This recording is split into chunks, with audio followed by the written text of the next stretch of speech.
Everyone, good morning.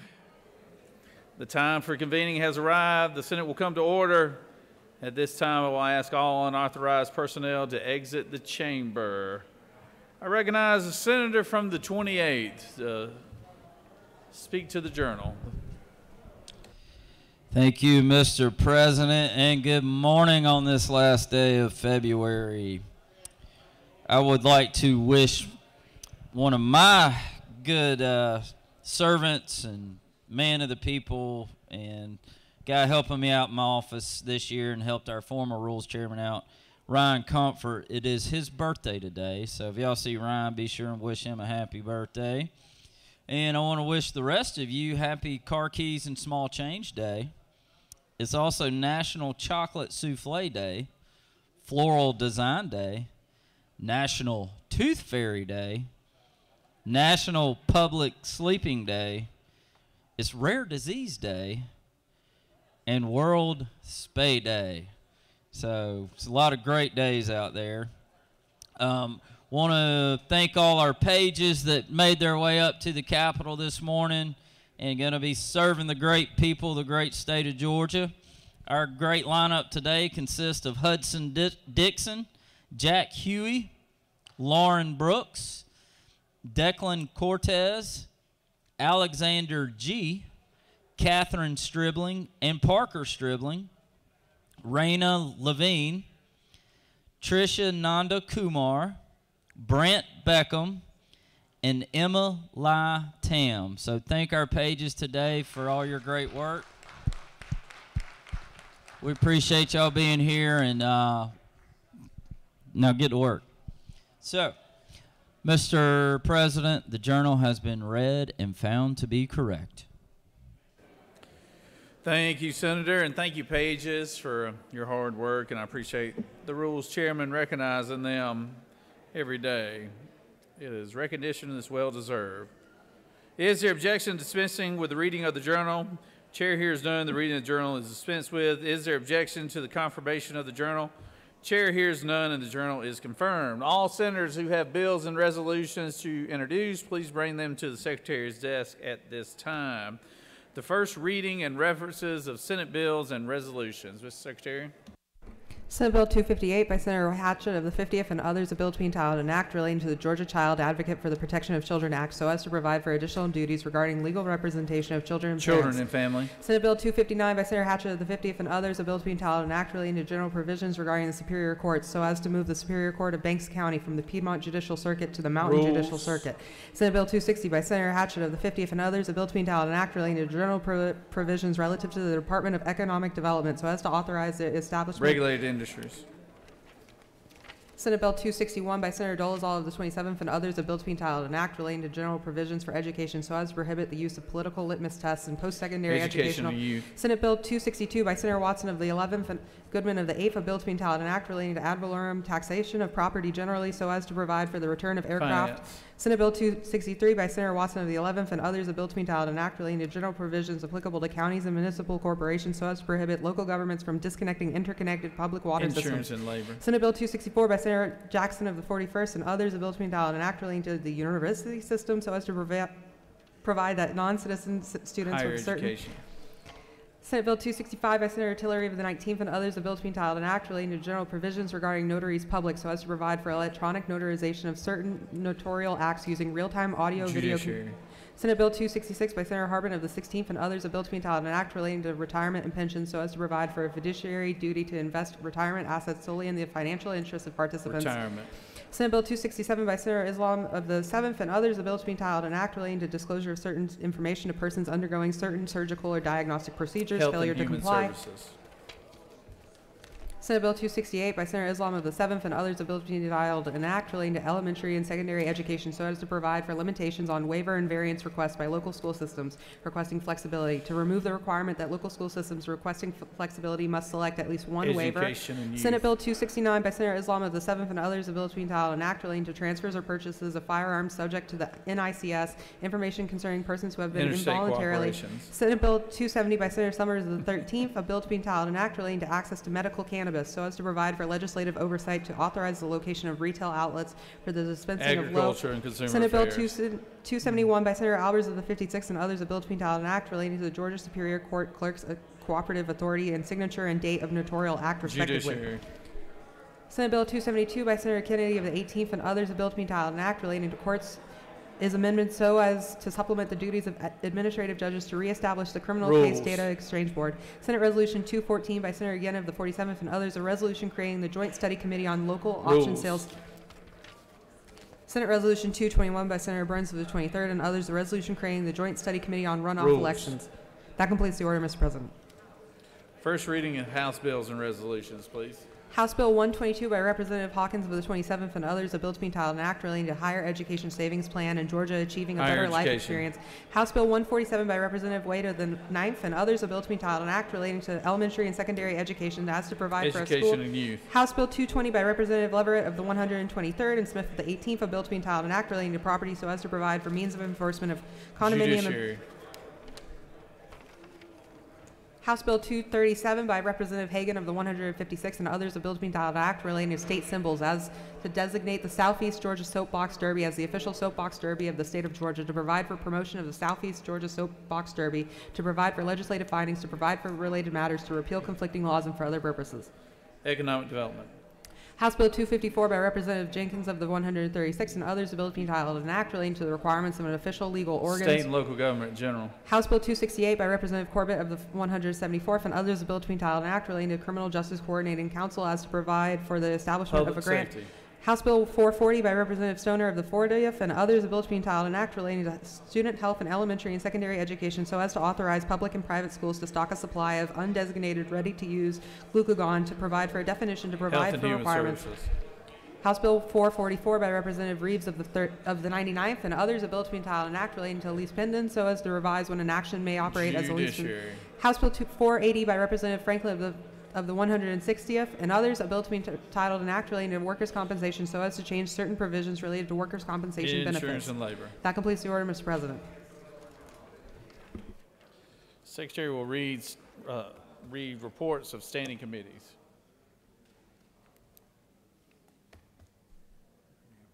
It's going to be a few minutes.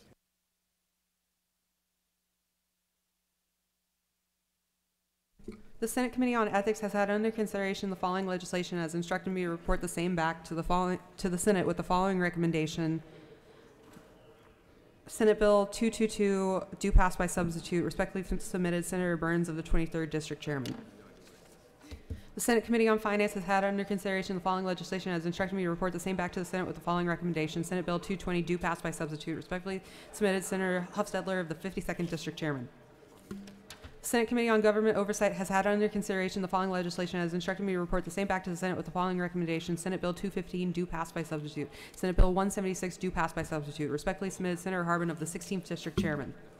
The Senate Committee on Health and Human Services has had under consideration the following legislation, as instructed me to report the same back to the Senate with the following recommendation. Senate Bill 223, due pass. Senate Bill 197, due pass. Senate Bill 168, due pass. Senate Bill 164, due pass. Respectfully submitted Senator Watson of the 1st District Chairman. Senate Committee on Insurance and Labor has had under consideration the following legislation, as instructed me to report the same back to the Senate with the following recommendation. Senate Bill 20, due pass by substitute. Senate Bill 186, due pass. Senate Bill 225, due pass. Respectfully submitted Senator Walker of the 20th District Chairman. The Senate Committee on Judiciary has had under consideration the following legislation, as instructed me to report the same back to the Senate with the following recommendation. Senate Bill 74, due pass by substitute. Senate Bill 157, due pass by substitute. Senate Bill 185, due pass. Senate Bill 201, due pass by substitute. Respectfully submitted Senator Strickland of the 17th District Chairman. The Senate Committee on Judiciary has had under consideration the following legislation, as instructed me to report the same back to the Senate with the following recommendation. Senate Bill 182, due pass by substitute. Respectfully submitted Senator Strickland of 17th District Chairman. The Senate Committee on Public Safety has had under consideration the following legislation, as instructed me to report the same back to the Senate with the following recommendation. Senate Bill 237, due pass by substitute. Senate Bill 218, due pass by substitute. Senate Bill 38, due pass. Respectfully submitted Senator Albers of the 56th District Chairman. The Senate Committee on Reapportionment and Redistricting has had under consideration the following legislation, as instructed me to report the same back to the Senate with the following recommendation. Senate Bill 124, due pass. Respectfully submitted Senator Eccles of the 49th District Chairman. The Senate Committee on Rules has had under consideration the following legislation and has instructed me to report the same back to the Senate with the following recommendation. Senate Bill 39 to the Committee on Rules. Respectfully submitted, Senator Barrasso, the 28th District Chairman. The Senate Committee on Science and Technology has had under consideration the following legislation and has instructed me to report the same back to the Senate with the following recommendation. Senate Bill 181 do pass. Respectfully submitted, Senator Payne of the 54th District Chairman. The Senate Committee on SLOGO has had under consideration the following legislation and has instructed me to report the same back to the Senate with the following recommendation. House Bill 354 do pass. House Bill 391 do pass. Respectfully submitted, Senator Ginn of the 49th District Chairman. 47th. Senate Committee on SLOGO General has had under consideration the following legislation and has instructed me to report the same back to the Senate with the following recommendation. Senate Bill 113 do pass by substitute. Senate Bill 114 do pass by substitute. Senate Bill 213 do pass by substitute. Respectfully submitted, Senator Ginn of the 47th District Chairman. The Senate Committee on SLOGO General has had under consideration the following legislation and has instructed me to report the same back to the Senate with the following recommendation. Senate Bill 231 do pass. Respectfully submitted, Senator Ginn of the 47th District Chairman. The Senate Committee on Transportation has had under consideration the following legislation and has instructed me to report the same back to the Senate with the following recommendation. Senate Bill 196 do pass by substitute. Senate Resolution 45 do pass by substitute. Senate Bill 203 do pass. Senate Resolution 158 do pass. Respectfully submitted, Senator Dolezal of the 27th District Chairman. Mr. President, that completes the order.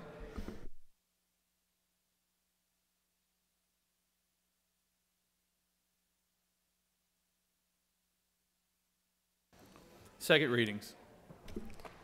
Senate Bill 4 by Senator Davenport of the 44th and others, Blind Persons Braille Literacy Rights and Education Act and Act. Senate Bill 31 by Senator Beach of the 21st and others, prosecuting attorneys, the reimbursement of expenses incurred by the Attorney General in prosecuting a criminal case or cases due to the failure of a district attorney to prosecute such criminal case or cases provide. Senate Bill 45 by Senator Anna Vitarte of the 31st and others, education, care of students being treated for epilepsy or seizure disorder provide. Senate Bill 55 by Senator Parent of the 42nd and others, counties, municipal corporations, and other governmental entities, regulation of businesses of persons under 18 years of age prohibit. Senate Bill 66 by Senator Hickman of the 4th and others, Superior Courts, Atlantic Judicial Circuit, additional judge provide. Senate Bill 92 by Senator Robertson of the 29th and others, prosecuting attorneys, oversight commission create. Senate Bill 98 by Senator Anna Vitarte of the 31st and others, local boards of education. Local board of education members from discussing individual personnel matters with school officials prohibit. Senate Bill 100 by Senator Hatchett of the 50th and others, unsecured judicial release. Limitation of unsecured judicial release in certain circumstances where the accused has a prior conviction for the offense of bail jumping or failure to appear provide. Senate Bill 127 by Senator Hickman of the 4th, excise tax, procedures for certain local governments to change the designated private sector nonprofit organization provide. Senate Bill 133 by Senator Strickland of the 17th and others, juvenile code, a uniform process to assume custody of children as a result of disposition orders create.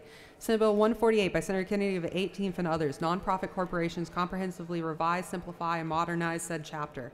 Senate Bill 199 by Senator Estevez of the 6th and others, State Employees Benefit Plan Council to establish health savings accounts require. Senate Bill 202 by Senator Rahman of the 5th and others, public school property and facilities, outdoor learning spaces, pilot program provide. Senate Bill 216 by Senator Brass of the 28th and others, children and youth services, respite care for foster parents for longer periods of time pursuant to circumstances authorized. Senate Resolution 114 by Senator Davenport of the 44th and others, Fleming, Charlie, recognized. Senate Resolution 140 by Senator Counsert of the 46th and others, Georgia General Assembly, general law for sports betting in the state provide.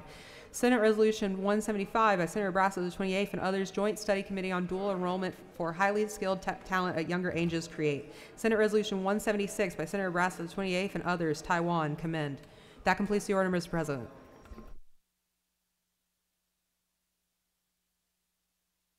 It is now time for the morning roll call. Any senator wish to excuse another senator, please let your voice be heard. Our senator from the 33rd.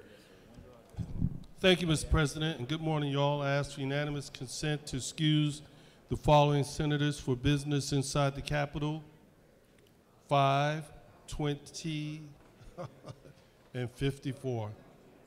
5, 20, and 54? Yes, sir.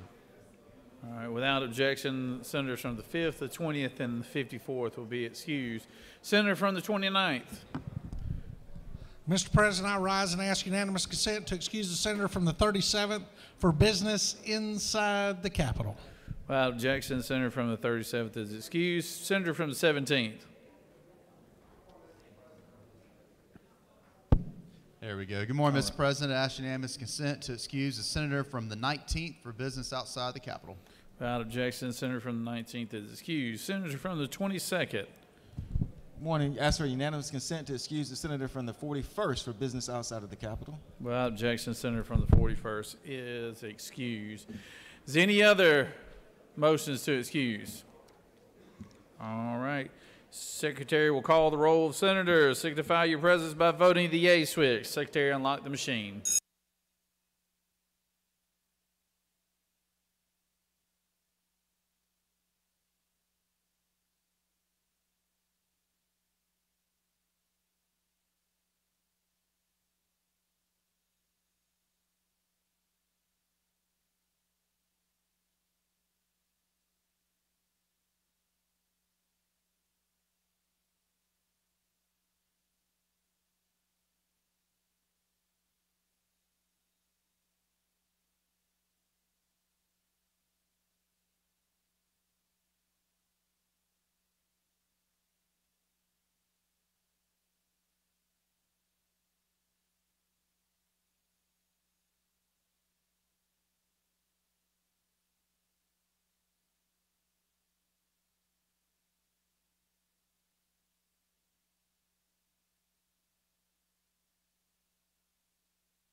All right. Come on, Pastor. You ready? How are you doing? Good morning. Everything good? Good. I told him to get your stuff out. Yes, Lord. You had to get that in. I guess there's two bills got to go together. Come on, Pastor. So, yeah, we'll get it out. All right. Before I introduce Pastor today, I'd just like to recognize my as I called her last time, Commander-in-Chief right here, the First Lady of the Senate. My wife, Jan, is here today, so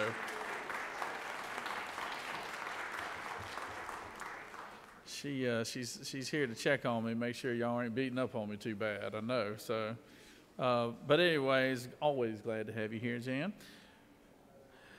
It is now my honor and now time and my honor to recognize our senator from the 9th who has our pastor of the day, and I've got to meet this young man earlier today in my office, and he and his wife, we're glad to have both he and his wife here with us today. And now, without further ado, I'll introduce the senator from the 9th for our Pledge of Allegiance and our chaplain of the day. Good morning, members. Let's stand for the Pledge of Allegiance. I pledge of allegiance to the flag of the United States of America and to the republic for which it stands, one nation, under God, indivisible, with liberty and justice for all. And now our Georgia flag. Pledge allegiance to the Georgia flag and the principles for which it stands, wisdom, justice, moderation. Great. All right, I have the extreme pleasure of introducing to you all today Reverend Trenton Dockery. He is right in the heart of Grayson, where I live.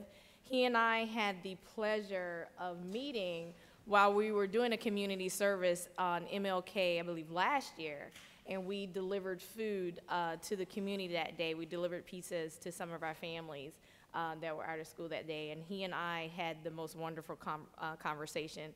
He is just a joy to have in our community. He is pastor of the United Methodist Church in Grayson, Georgia. He is just an outstanding pillar in our community and a great leader for our city of Grayson and over at the United Methodist Church. So without further ado, I introduce to all of you Reverend Trenton Dockery.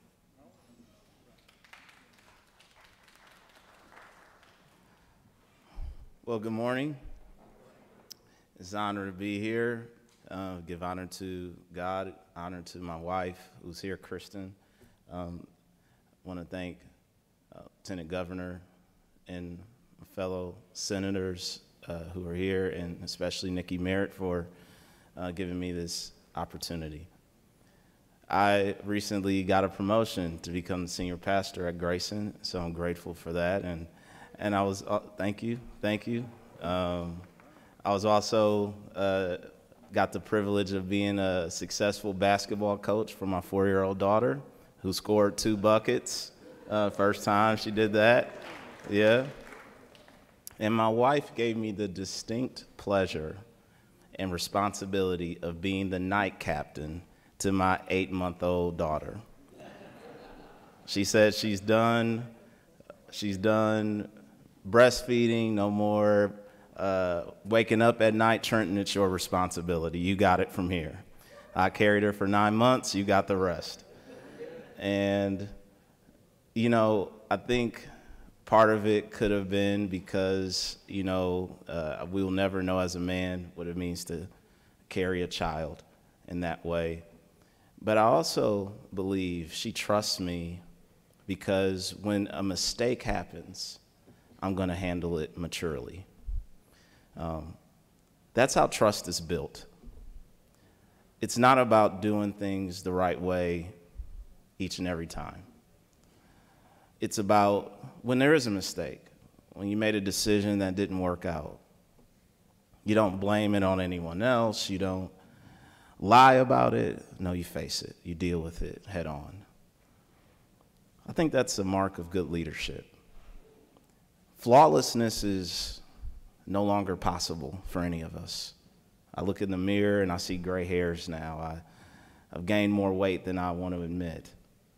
So flawlessness is not possible, but maturity is. And that's what Jesus calls us to when he talked to us in Matthew 5. He says, "Be thou perfect, for I am perfect." It's not a call for flawlessness or perfection in that way. It's a call to maturity. The early church faced their first big problem in Acts chapter 6. The people who followed the perfect Son of God made a mistake. The Hellenistic, Greek-speaking Jewish widows were not getting their daily distributions of food. And that was discrimination because the Aramaic widows, the ones who spoke Aramaic, were getting their distribution of food.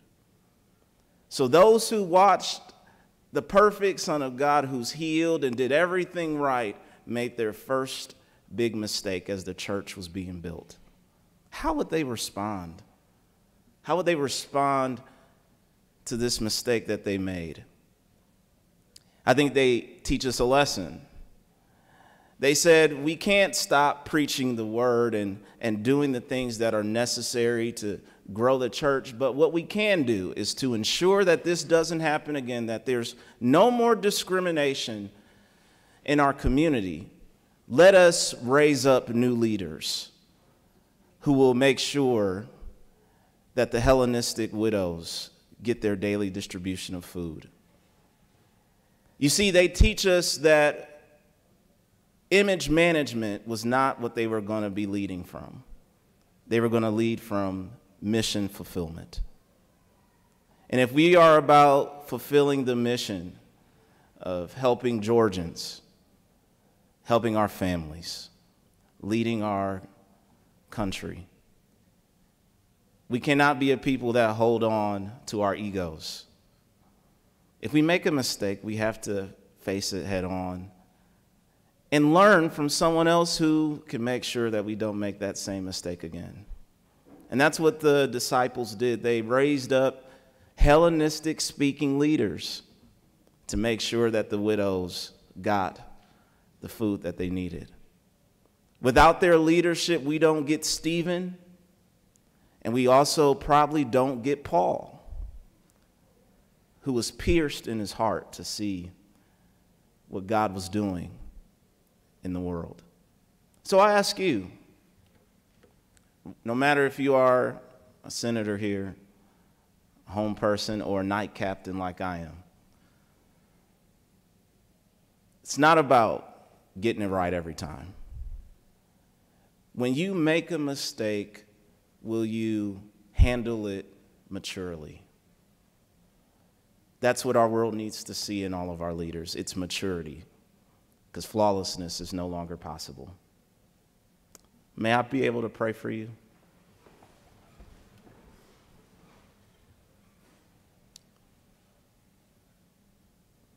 Lord of heaven, thank you that the call to perfection is not a call of flawlessness.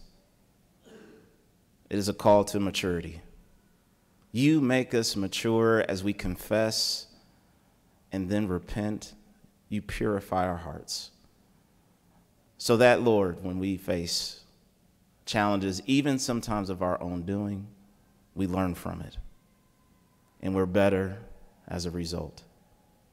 I pray that over each and every person that is here. May they live maturely and model your love in this world. In Christ's name I pray. Amen. Amen.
Senator Burns. Senator Burns.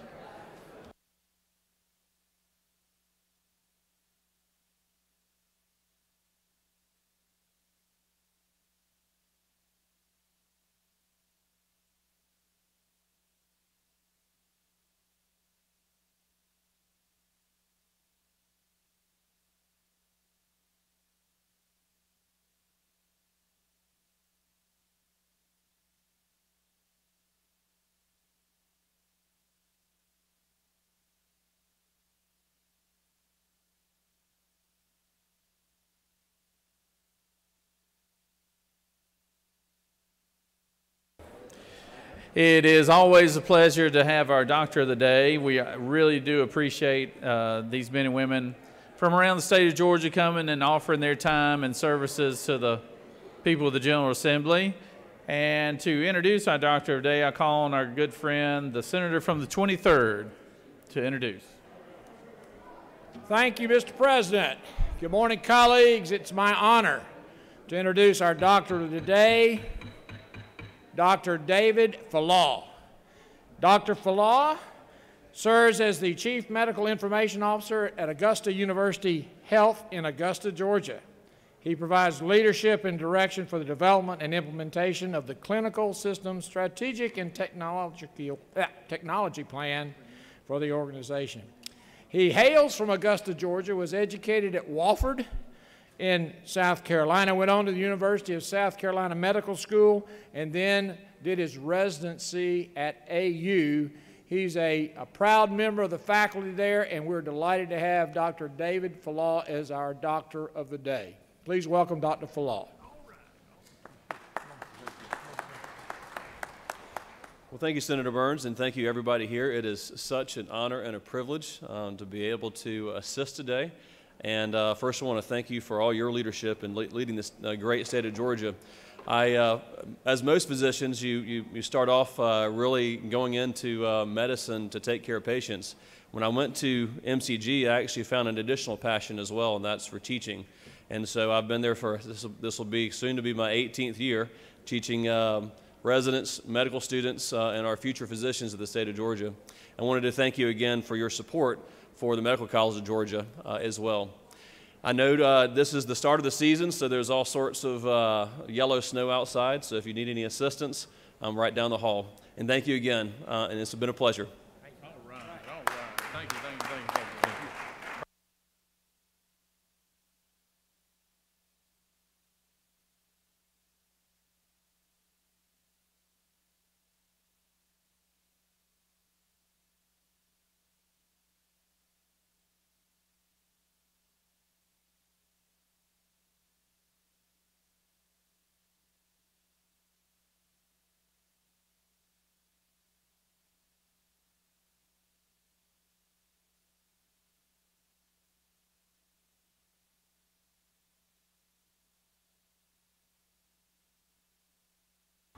Are there any unanimous consents?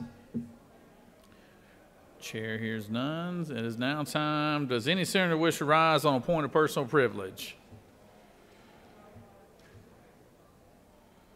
I can't believe this. Oh, there we go. Senator from the 15th. I was getting worried there, Senator. Thank you, Mr. President. I rise to make a point, notation in the footnote of history regarding black history in America. Often called the mother of the blues, Ma Rainey was known for her deep-throated voice and mesmerizing stage presence that drew packed audience and sold hit records in the early 20th century. Also a songwriter, her lyrics and melodies reflected her experiences as an independent woman.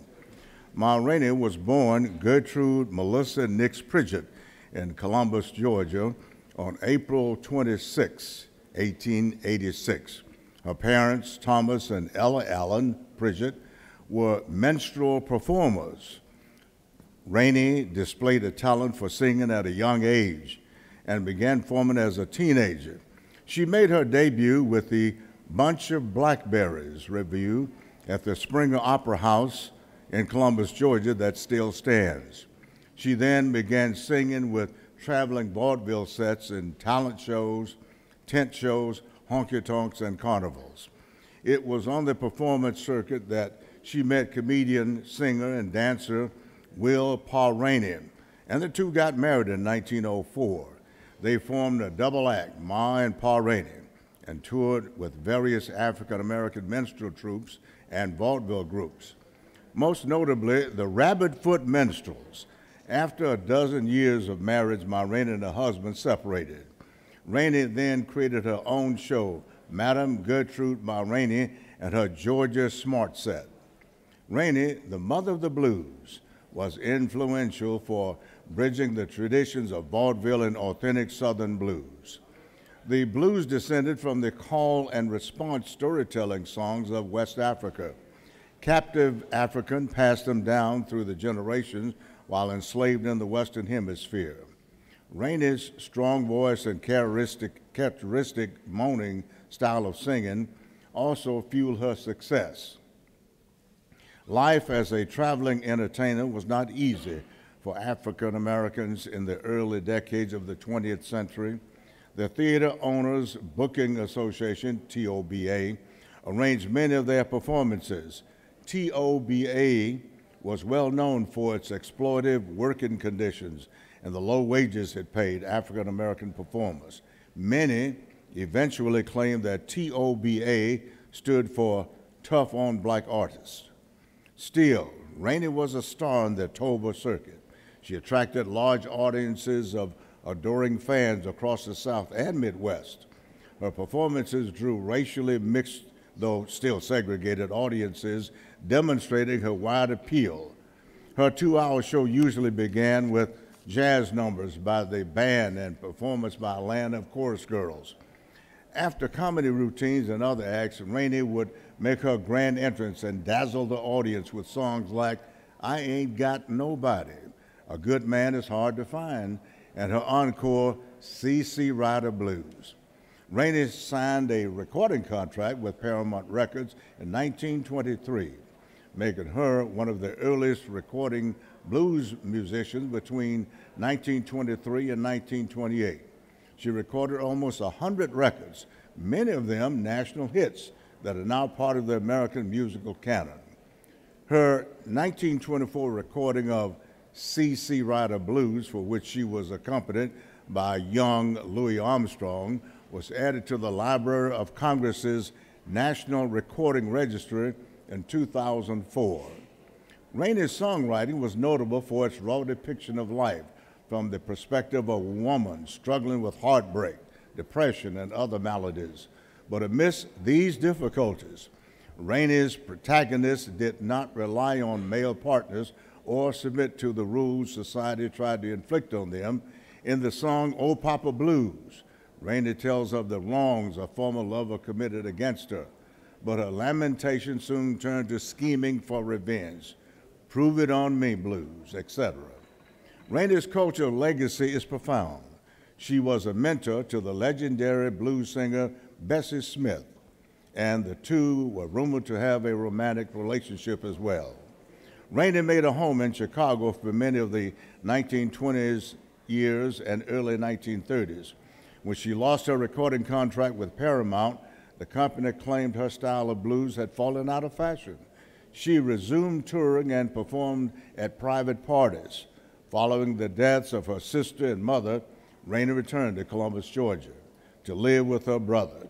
She owned and managed 2 theaters there and was active in the Friendship Baptist Church that still stands, where her brother was a deacon.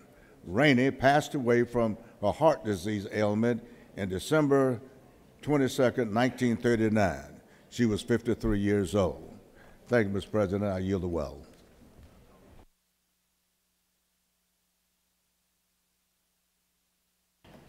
Thank you, Senator. Thank you. Senator from the 28th, you wish to rise on a point of personal privilege?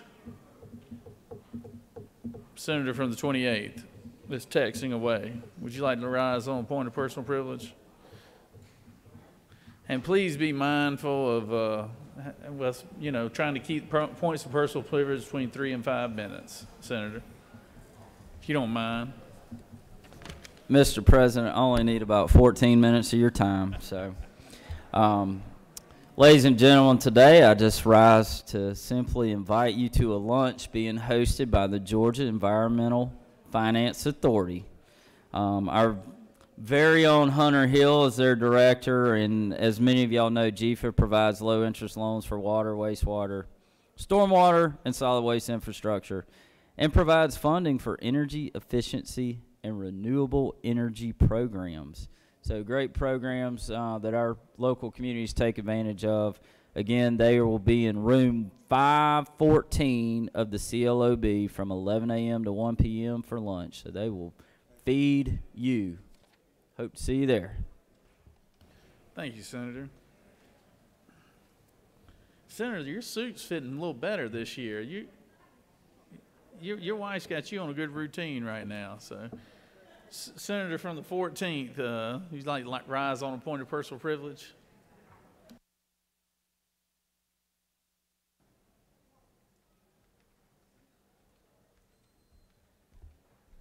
Thank you, Mr. President, and good morning. I'm proud this morning to welcome students from Holcomb Bridge Middle School who are here as part of their Model United Nations program with their teachers, Ms. Minkovitz and Ms. Wright.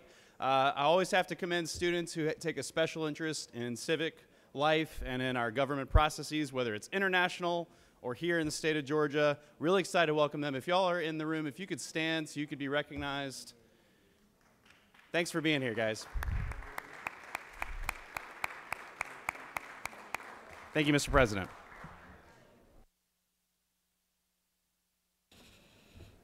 Senator from the 16th, would you like to rise on point of personal privilege?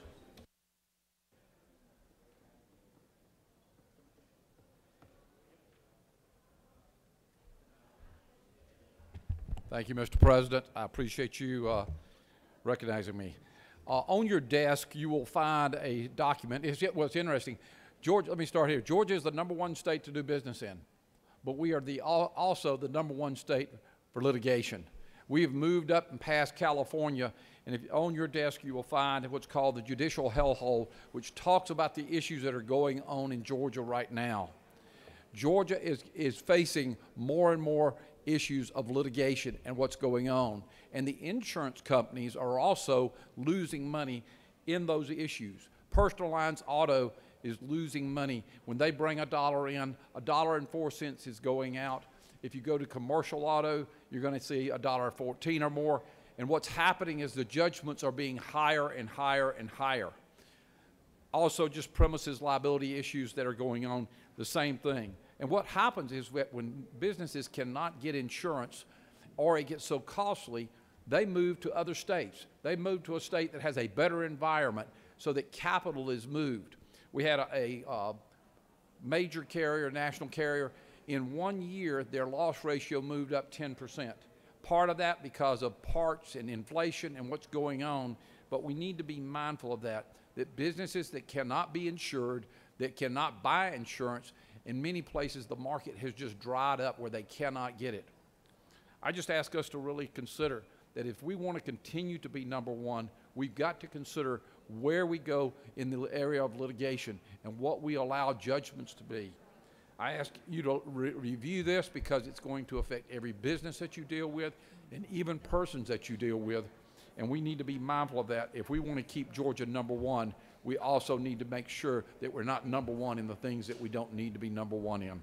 We need to be responsible to what's going on. Trucking, a major part, we need to look at that, the issues that are going on, as I mentioned, and also the issue of just buying liability coverage. I have a client right now who has a contractual agreement to carry higher liability limits, but nowhere in the market can we find it. So therefore, he's got to make adjustments of where he does business and what he does.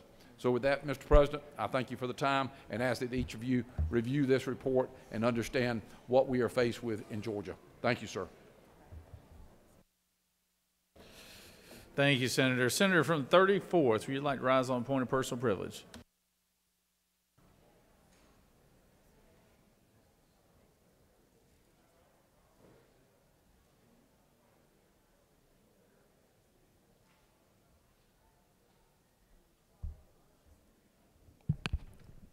Thank you, Mr. President, members of the Senate. I rise to close out Black History Month, and I will do that by starting in Abbeville, South Carolina. As a kid, I've heard about Abbeville, South Carolina. As a matter of fact, the Martins and the Hunters are my family line, who said that when the forefathers arrived here on the coast of South Carolina, a group from Martins and Hunters decided they wanted to keep going into this great land. They ended up coming through Atlanta at the time where the famous hot dog place, everybody know up the street from Georgia Tech, is what? The Varsity. They found some land that they decided to invest in down the street from the Varsity on North Avenue. At that time, the mediums that's in the street today were troughs where horses drank from. But some of the family didn't want to stay in Atlanta, so they kept going and went up to, where are they? They are up in Chicago. And they settled there. That family happened to be my roots. And I was just so proud to learn about our history.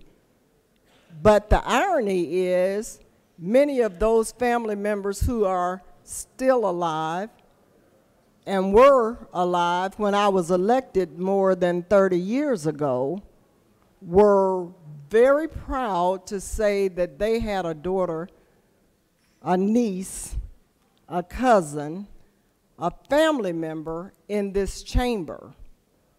Many of them came down for the reunion, family reunions. Many of you might have those as well. But when we walked through this body into this chamber, into this building, they could not imagine what the forefathers would be saying and doing, knowing that one of their own is in this chamber. It's awesome to listen to what we used to call as children, the old people talk about the old time, but keep living. It's a joy to be getting old. Thank you so much, Mr. Chairman. I'm sorry, Lieutenant Governor. I'll yield. Thank you, Senator. Senator from the 32nd, do you wish to rise on a point of personal privilege?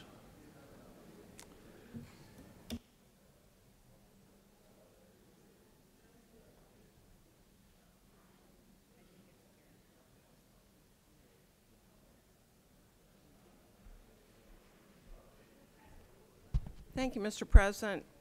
I'm here with some sad news from one of my counties. Cobb County Sheriff's Deputy died Sunday while out jogging, and the Paulding County Sheriff's Department and Fire Rescue tried to save his life unsuccessfully. He was 58 years old. His name was Deputy Smith, and Gregory Smith, and he'd been with the Sheriff's Department for 15 years. And this came just a couple months after we lost 2 other sheriff's deputies who were killed in the line of duty in Cobb County. So if it's okay with you, Mr. President, I'd like to ask for a moment of silence in honor of our Cobb County Sheriff's deputy that died. The Senator has requested that we stand in a moment of silence. If you'd please do that, we'd be appreciative. Amen. Thank you, Mr. Amen. President. I yield the well. Thank you, Senator. Senator from the 55th, if you'd like to rise on a point of personal privilege. Our minority leader.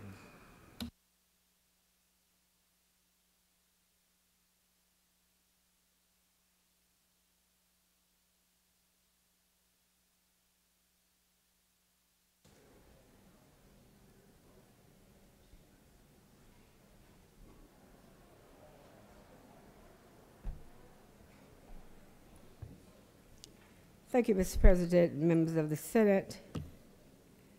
I would like to not only recognize that today is the last day of Black History Month, but February is also celebrated as Teen Dating Violence Awareness and Prevention Month. In 2007, when I represented the city of Clarkston in DeKalb County, I had a constituent, Brittany Charnay Wells, that was killed by her boyfriend and dumped in a dumpster. And this was all because of teen dating violence and one person wanting to control the other. I did a resolution for her family and recognized her as a statistic in our state. And also I've discovered that the President of the United States has done a proclamation on National Teen Dating Violence Awareness and Prevention Month for 2023. Across America, young people are impacted by abusive relationships, suffering in silence, as they threaten with or subjected to physical violence, sexual violence, psychological aggression, or stalking from a current or former intimate partner. During National Teen Dating Violence Awareness and Prevention Month, we bring this scourge out of the shadows. We want to recommit to promoting healthy relationships and join together with a clear message to survivors. You are not alone. Support is close by, and justice is within reach. Each year, around 12% of American high schoolers experience physical or sexual violence at the hands of an intimate partner. Young women, transgender teens, and gender non-conforming youth are disproportionately affected. Dating violence can also occur on social media, online, and through other electronic communications in the form of cyber stalking, non-consensual distribution of intimate images, and other technology-facilitated harms. This trauma not only affects survivors' health, safety, and aspiration as teenagers, it can also follow them into adulthood and increase the risk of violence in future relationships. So I say to you this day, let's change our behavior. When we see it, say something. Let's win with love. Thank you, Mr. President. I yield.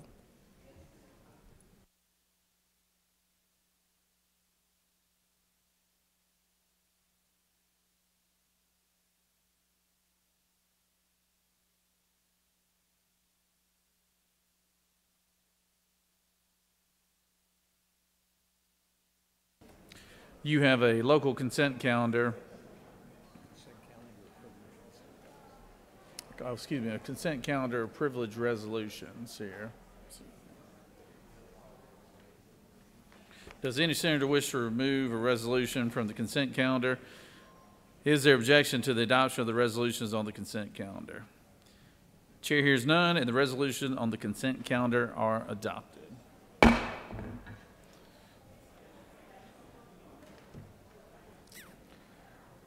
Are there any motions to withdraw or commit? Senator from the Thank you, Mr. President. I ask for unanimous consent that SB 254 be withdrawn from the Committee on Insurance and Labor and be committed to the Committee on Banking and Financial Institutions. Senator from the 28th has moved that Senate Bill, what was it again? 254 be moved from the Insurance and Labor Committee over to the Banking and Financial Institutions. Read the caption. Senate Bill 254 by Senator Brasso the 28th, a bill to be entitled an act to amend Chapter 1 of Title 10 of the OCGA relating to selling and other trade practices so as to provide requirements for earned wage access services, to provide for fees that may be charged for such services, to provide that earned wage access payments are non-recourse and are not loans, to provide that permitted fees are not interest, to provide for definitions, to provide for applicability, to provide for related matters, to repeal conflicting laws, and for other purposes. That completes the order, Mr. President.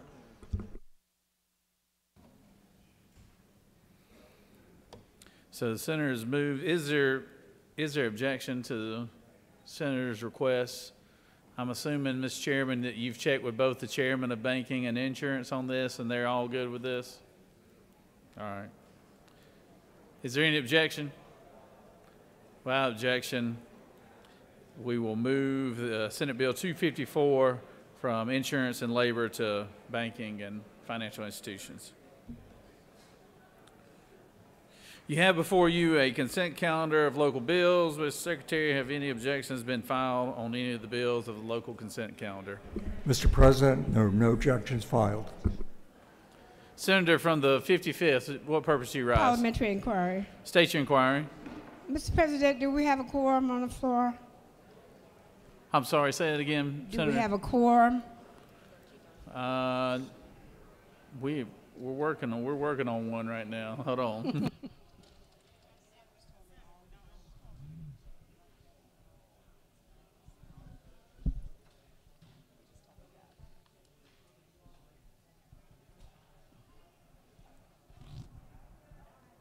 Like we might be. Senator, we're about to find out because we're about to vote on slow go, but you could call for a roll call vote right now if you like. It kind of looks like we're close to a quorum, but be happy to do a roll call vote if you like. If we have a quorum, then I don't need a roll call vote. This House Bill 391 requires a 2/3 vote. House Bill 391. On the Senate local consent calendar.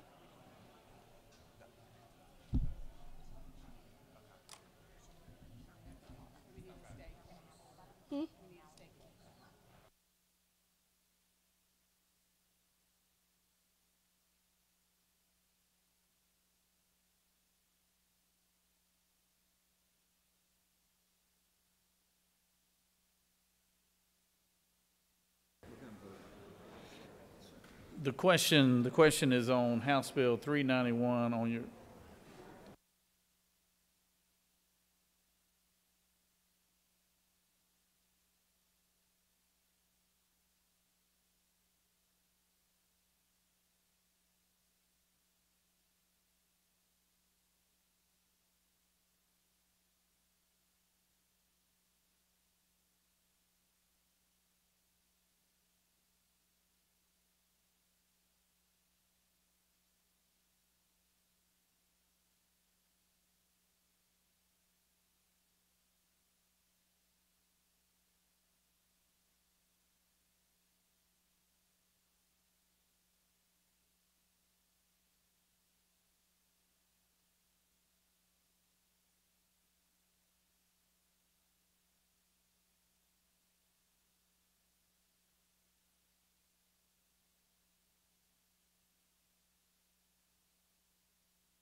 Is there objection to agreeing to the report of the Committee on the State and Local Government Operations, which is favorable to the passage of the bill on the local consent calendar?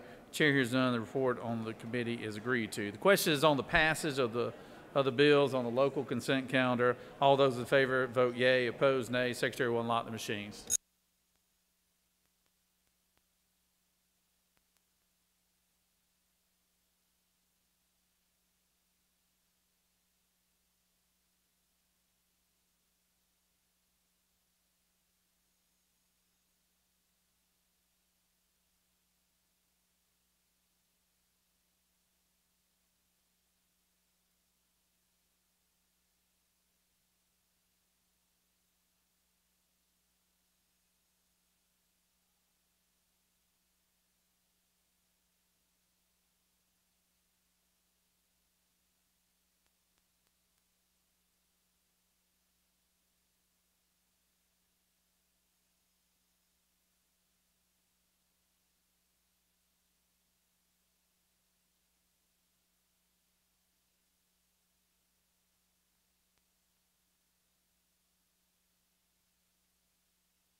I recognize the senator from the 12th for parliamentary sir. inquiry.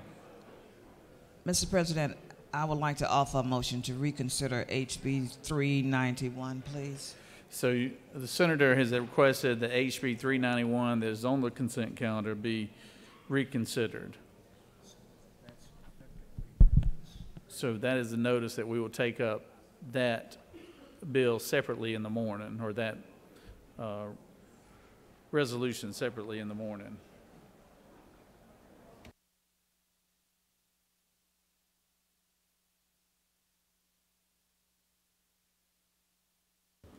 On the passes of the remainder of the resolutions on the local consent calendar, the yeas are 37 and the nays are 14.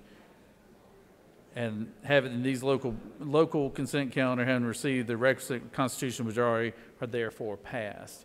But we'll take up HB 391 that the senator from the 12th requested.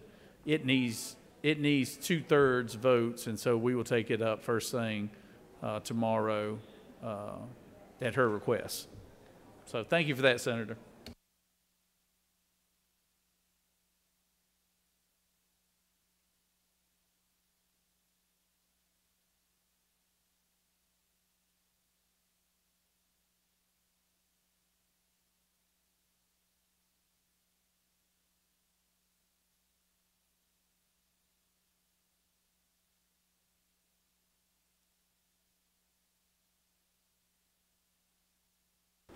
I recognize the senator from the 17th for a motion.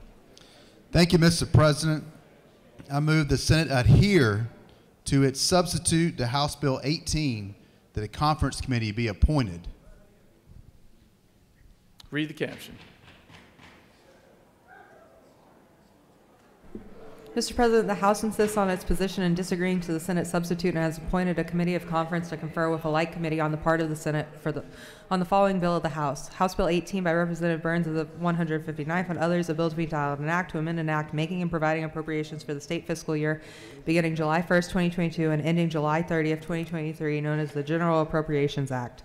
The Speaker has appointed on the part of the House Representatives Hatchett of the 155th, Abstration of the 104th, and Jones of the 47th. That completes the order, Mr. President. The senator has moved that the Senate insist on its position and that a conferee committee be appointed. Are there objections to that motion? Chair hearing none. The conferees for our position on HB 18 will be senator from the 18th, senator from the 51st, and senator from the 19th.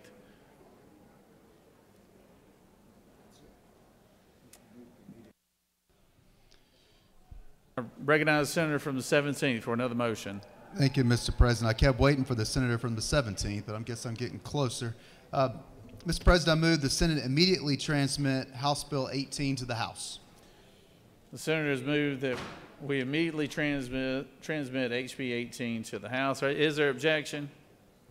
Without objection, motion is granted.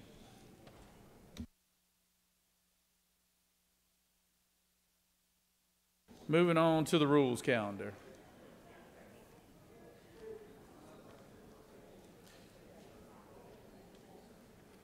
SB 128. Secretary, read the resolution. Read the caption. Excuse me.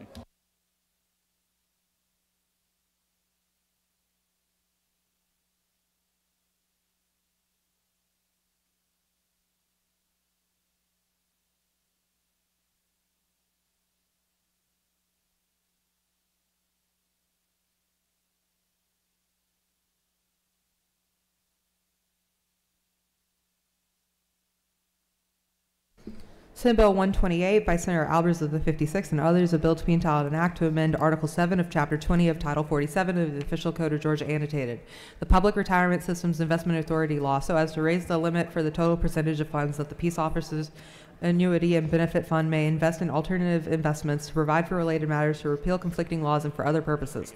The Senate Committee on Retirement recommends that this bill do pass. Respectfully submitted, Senator Williams of the 25th District Chairman. The auditor's note is attached. That completes the order, Mr. President.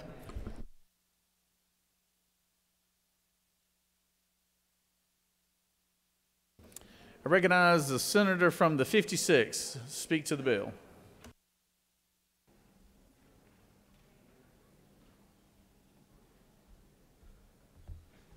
Thank you, Mr. President. This is a fairly simple bill. Most of you are familiar with the POAB, the Police Officer Annuity Benefit. That is the pension fund for our law enforcement officers throughout the state. There are no state appropriations that go to that fund. It has been managed very well. It's a great tool, and it is funded by our folks that are actually serving in law enforcement through their dues as well as fines and fees. This will take their investment portfolio to allow them to invest up to 15% in alternative investments. And for those of us that have invested in stocks and bonds over the last year or two, you would know alternative investments are providing a much higher return on investment and have done very well for the fund managers. If there are no questions, I will yield the well. You do have some questions, Senator. Senator from the 46, you wish to rise? Thank you, Mr. President. Will Senator yield? Always to my dear friend. Mr. Chairman, would you give us a little clearer definition of what's meant by these alternative investments?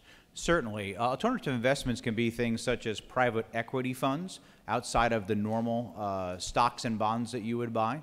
It could be real estate holdings. It could be a variety of different things. We have great fund managers that work at the POAB and other pension funds. This actually started years ago with the Firefighter Pension Fund. And it's important that you have a good mix and diversity of investments, so as things go up and down, you get the proper results and return on those retirement accounts. Senator, further yield? Certainly. Now, does that also include derivatives, stock options, commodities, and other more speculative type investments? It would include a variety of those investments, yes. Senator, further yield? Yes. I have concerns that, I mean, you say in the last 2 years maybe people did good in these type of investments, but you know, the stock market, especially the more aggressive parts like NASDAQ, went down 30% last year. I can only imagine that options on those kind of stocks may have dropped even more dramatically. Do you have any indication of what the returns were in the last 12 months? I don't have the specific data over the last 12 months, Senator. However, I can tell you with 100% confidence, since we started doing this over a decade ago in different pension funds, the alternative investments have far outperformed our traditional investments. And again, like everything else, you want to mix in your investment portfolio, just like all of us might have in a 401k or property or other things. As we build up nest eggs in order to provide for retirement, this fund and their fund managers are doing the very same thing. Senator, further yield? Yes. Well, then why wouldn't you go ahead and let them spend up to 100% on these aggressive investments if they're doing so well? Is there a reason to limit how much they can gamble with? Senator, I would take that as a friendly amendment. I have no problem with the fund managers doing what they need to get done, but this was their request to move it up incrementally to show their members that as it continues to progress, it's a good return on investment. Thanks, Senator. Thank you. You have no more questions, Senator. Thank you, Mr. President. I'd urge your favorable consideration to support our law enforcement throughout the state. Does any other senator wish to speak for or against the measure? Chair hears none. Is there objection to the previous question being ordered? Chair hears none. The previous question is ordered. Is there objection to agreeing to the report of the committee which is favorable to the passage of the bill? Chair hears none. The report of the committee is agreed to. Is there objection to the main question being ordered? Chair hears none, and the main question is ordered. The question is on the passage of the bill. All those in favor of the bill vote yea. All those opposed, nay. Secretary will unlock the machine.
On the passage of the bill, the yeas are 49, the nays are 3. This bill, having received the requisite constitutional majority, is therefore passed.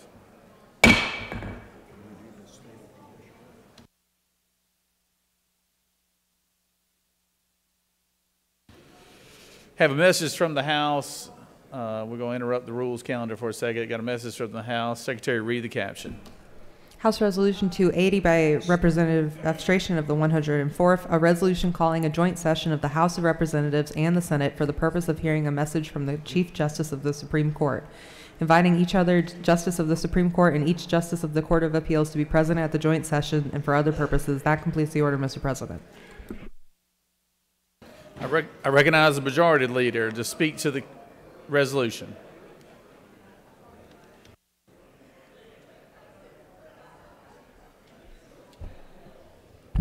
Thank you, Mr. President. Senators, you see the House resolution before you.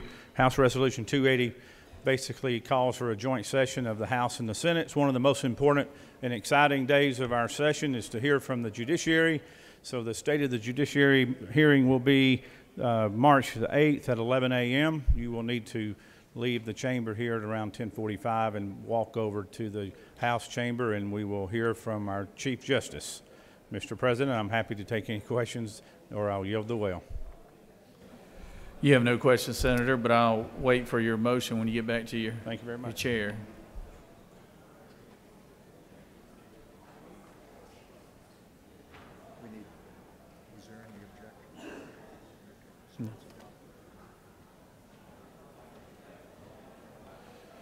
Is there objection to the resolution that the Majority Leader just spoke on? Without objection, the motion is adopted. I recognize the Majority Leader for a motion. Thank you very much. I move that we immediately transmit House Resolution 280 back to the House. Majority Leader has moved that we immediately transmit House Resolution 280 immediately back to the House. Is there objection? Without objection, the motion is granted. Back to the rules calendar. SB 83. Secretary, read the caption. Senate Bill 83 by Senator Jackson of the 41st and others, a bill to be entitled an act to amend Article 7 of Chapter 5 of Title 16 of the Official Code of Georgia annotated, relating to stalking so as to revise the eligibility of restraining orders to provide for related matters. The Senate Committee on Judiciary recommends that this bill do pass. Respectfully submitted, Senator Strickland of the 17th District Chairman. Mr. President, that completes the order. Recognize the Senator from the 41st to speak to the bill.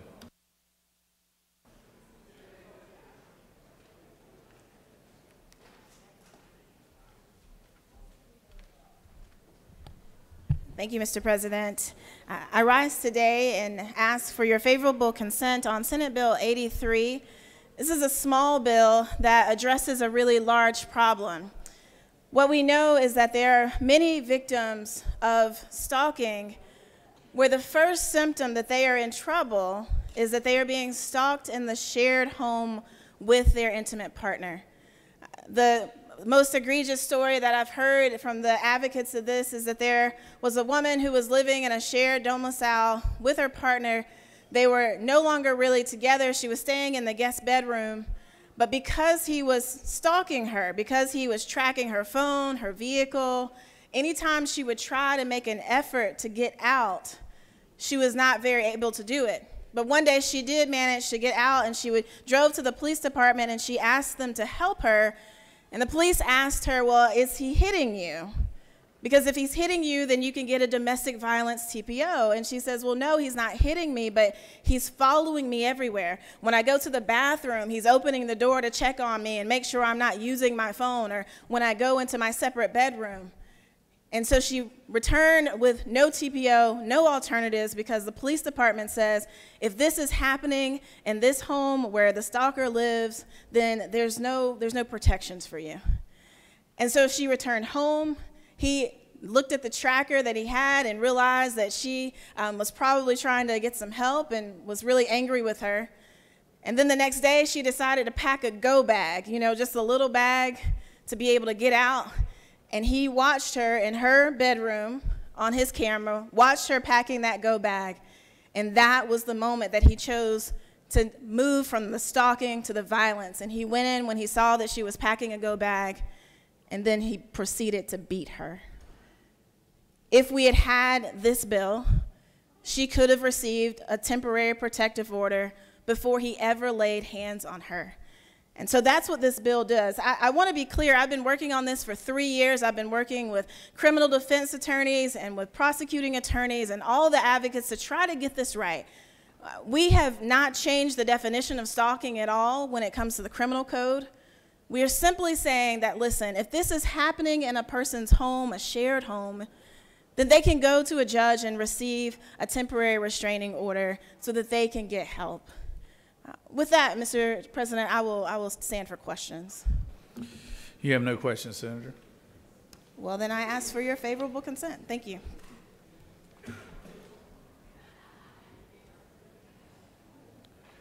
Does any other senator wish to speak for or against the measure? Chair hears none. Is there objection to the previous question being ordered? Chair hears none. The previous question is ordered.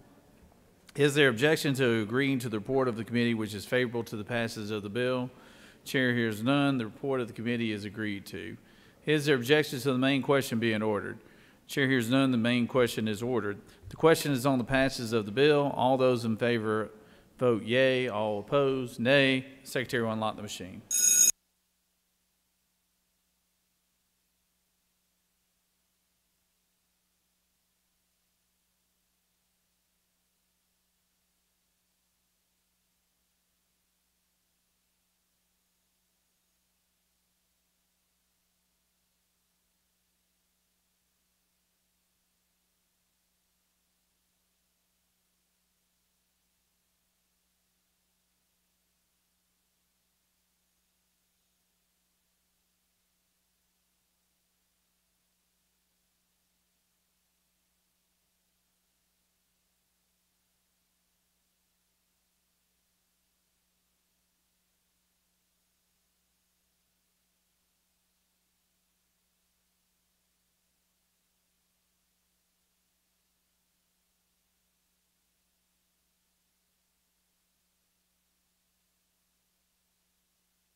On the passage of the bill, the yeas are 51, the nays are 3. This bill, having received the requisite constitutional majority, is therefore passed.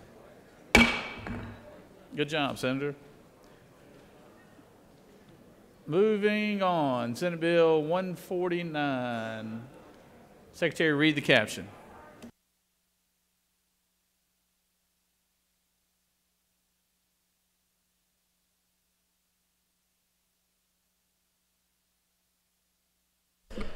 Senate Bill 149 by Senator Albers of the 56th and others, a bill to be entitled an act to amend Article 2 of Title 11 of the Official Code of Georgia annotated, relating to sales under the Commercial Code so as to enact the Georgia Door-to-Door Sales Act, to provide for a short title, to provide for definitions, to require sellers to furnish to buyers receipts and copies of any contracts, to require sellers to provide notice of how to cancel a sale. The Senate Committee on Regulated Industries and Utilities recommends that this bill do pass by committee substitute. Respectfully submitted, Senator Cowsert of the 46th District Chairman.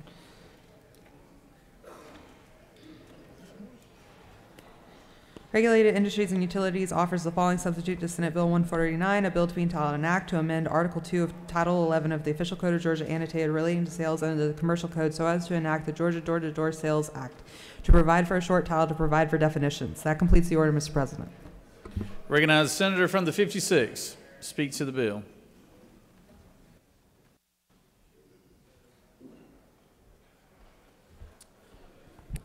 Thank you, Mr. President. I'm proud to bring Senate Bill 149 in front of the Senate body today, the Georgia Door-to-Door Sales Act. This is modeled closely after the Federal Trade Commission's National Door-to-Door Cooling Off Rule, which gives consumers the opportunity to reconsider a very large purchase that may have been taken advantage of them by an aggressive door-to-door salesman. Now, this is tightly written to control certain things that have happened throughout our state where door-to-door aggressive salesmen took advantage of our most vulnerable citizens, our senior citizens, and those who maybe were not capable of making a decision of that magnitude at the moment. So this simply allows a 30 business day cooling off period for products or services that achieve two of the following three things. One, it costs $10,000 or more. It includes leasing or financing of 10 years or more, or are eligible for federal tax credits that are presented by a salesperson to be eligible for such credits. What is this really about? This is about some companies that were representing solar solutions to folks throughout our state, and unfortunately sometimes sold people things from $50,000 to $150,000, ultimately causing them great financial harm and not producing a return on investment.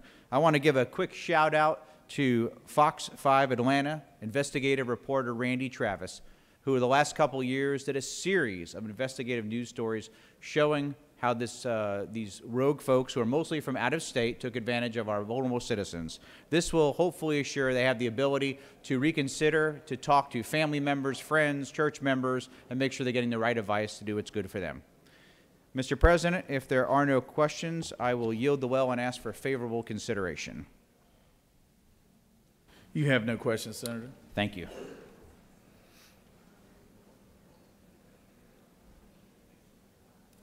Does any other senator wish to speak for or against the measure? Chair hears none. Is there objection to the previous question being ordered? Chair hears none. The previous question is ordered. The question is on the adoption of the committee substitute. Is there objection to the adoption of the committee substitute? Hearing none, the committee substitute is adopted. Is there objection to agreeing to the report of the committee which is favorable to the passage of the bill? Chair hears none. The report of the committee is agreed to. Is there objection to the main question being ordered? Chair hears none. The main question is ordered. Question is on the passage of the bill by substitute. All those in favor of the bill vote yea. Opposed, nay. Secretary will unlock the machines.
On the passage of the bill, yeas are 51 and nays are 3. This bill, having received the requisite constitutional majority, is therefore passed by substitute. Moving on to Senate Bill 169. Secretary, read the caption. Senate Bill 169 by Senator Payne of the 54th and others, the bill to be entitled an act to amend Code Section 22-754 of the Official Code of Georgia annotated, relating to procedures to be followed by disciplinary officer, panel, or tribunal in public schools and review so as to provide for limits on the extension of hearing dates for student discipline tribunals, to require local school systems to provide appropriate grade level instructional materials to any student subject to in-school suspension. The Senate Committee on Education and Youth recommends that this bill do pass by substitute. Respectfully submitted, Senator Dixon of the 45th District, Chairman. Senate Committee on Education and Youth offers the following substitute to Senate Bill 169, a bill to be entitled an act to amend Code Section 22-754 of the Official Code of Georgia annotated, relating to procedures to be followed by disciplinary officer, panel, or tribunal in public schools and review, so as to provide for limits on the extension of hearing dates for student discipline tribunals, to require local school systems to provide appropriate grade level instructional materials to any student subject to in-school suspension, short-term suspension, or long-term suspension pending completion of a student discipline tribunal. That completes the order, Mr. President. Senator from the 33rd, what purpose do you rise? Thank you, Mr. President. I'd like to ask unanimous consent to excuse the senator from the 52nd for business inside the Capitol. Without objection, the senator from the 52nd is excused. Thank you, Senator. I recognize the author of the bill, Senator from the 54th.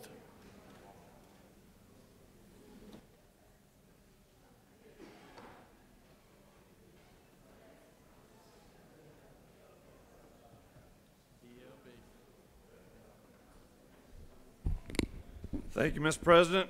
Friends, I bring this bill as a simple bill, but a very important bill. In regard to public school disciplinary procedures, this bill, Senate Bill 169, allows for a disciplinary hearing to be held no later than 15 days after the beginning of a suspension if the parent and school system both agree. Senate Bill 169 also requires the school system to provide appropriate and grade level instructional material to any student having suspended from school. A Georgia Department of Ed study found that of students in the 8th to 10th grade missing just 11 to 14 days of instruction decreases their odds of graduating by 25%. As I said, that's what makes this a very important bill. Mr. President, if there are no questions, I will yield the well. You have no questions, Senator.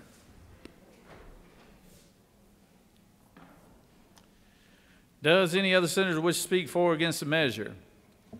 Chair hears none. Is there objection to the previous question being ordered? Chair hears none. The previous question is ordered. Questions on the adoption of the committee substitute. Is there objection to the adoption of the committee substitute? Chair hears none. The committee substitute is adopted. Is there objection to agreeing to the report of the committee which is favorable to the passage of the bill? Chair hears none. The report of the committee is agreed to. Is there objection to the main question being ordered? Chair hears none. The main question is ordered. The question is on the passage of the bill by substitute. All those in favor of the bill vote yea. Opposed, nay. Secretary will unlock the machine.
On the passage of the bill, the yeas are 53, the nays are 0. This bill, having received the requisite constitutional majority, is therefore passed by substitute. Senate Bill 19. Secretary, read the caption. Senate Bill 19 by Senator Kirkpatrick of the 32nd and others, a bill to be entitled an act to amend Title 15 of the Official Code of Georgia annotated, relating to courts so as to provide for collection of passport application and processing fees by clerks of superior courts and probate court judges, to provide for written report disclosures, to provide for use of such fees.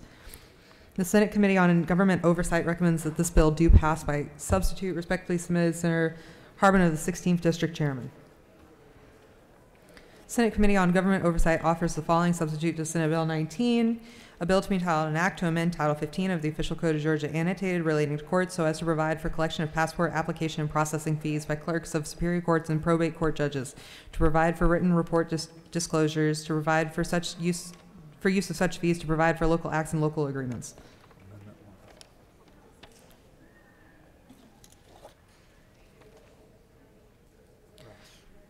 Senator Brass of the 28th offers the following amendment, Amendment 1, to amend the Senate Committee on Government Oversight substitute to Senate Bill 19 by replacing lines 33 through 40 with the following. The county governing authority shall pay a passport fee salary supplement to the clerk under the subdivision. During a calendar year, the amount of such supplement shall be the first $7,500 of such passport fees as disclosed in the report required by division. That completes the order, Mr. President. Recognize the senator from the 32nd. Speak to the bill.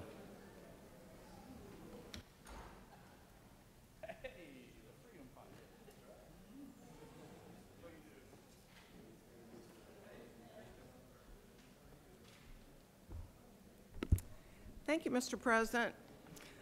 This bill addresses passport fees retained as personal income by superior court clerks and probate judges.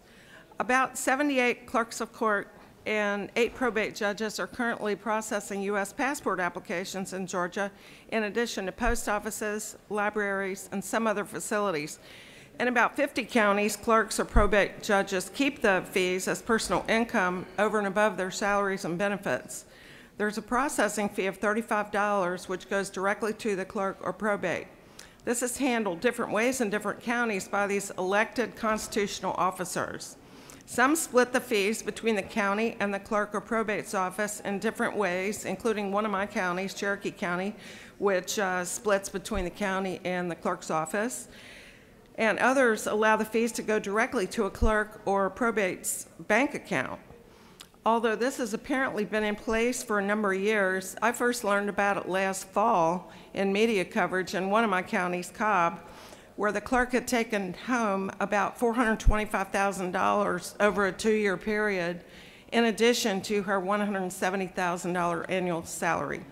These large numbers have also been happening in a number of other counties with high volumes of passports. Apparently, there had been previous attempts to change this formula dating back to 2012 that did not make it through the House. Passport processing takes place on county property using county taxpayer resources and county staff. In my former county, Fulton, the Fulton County Commission passed a resolution February 1st denouncing the retention of passport fees as personal compensation. This bill requires disclosure of the fees.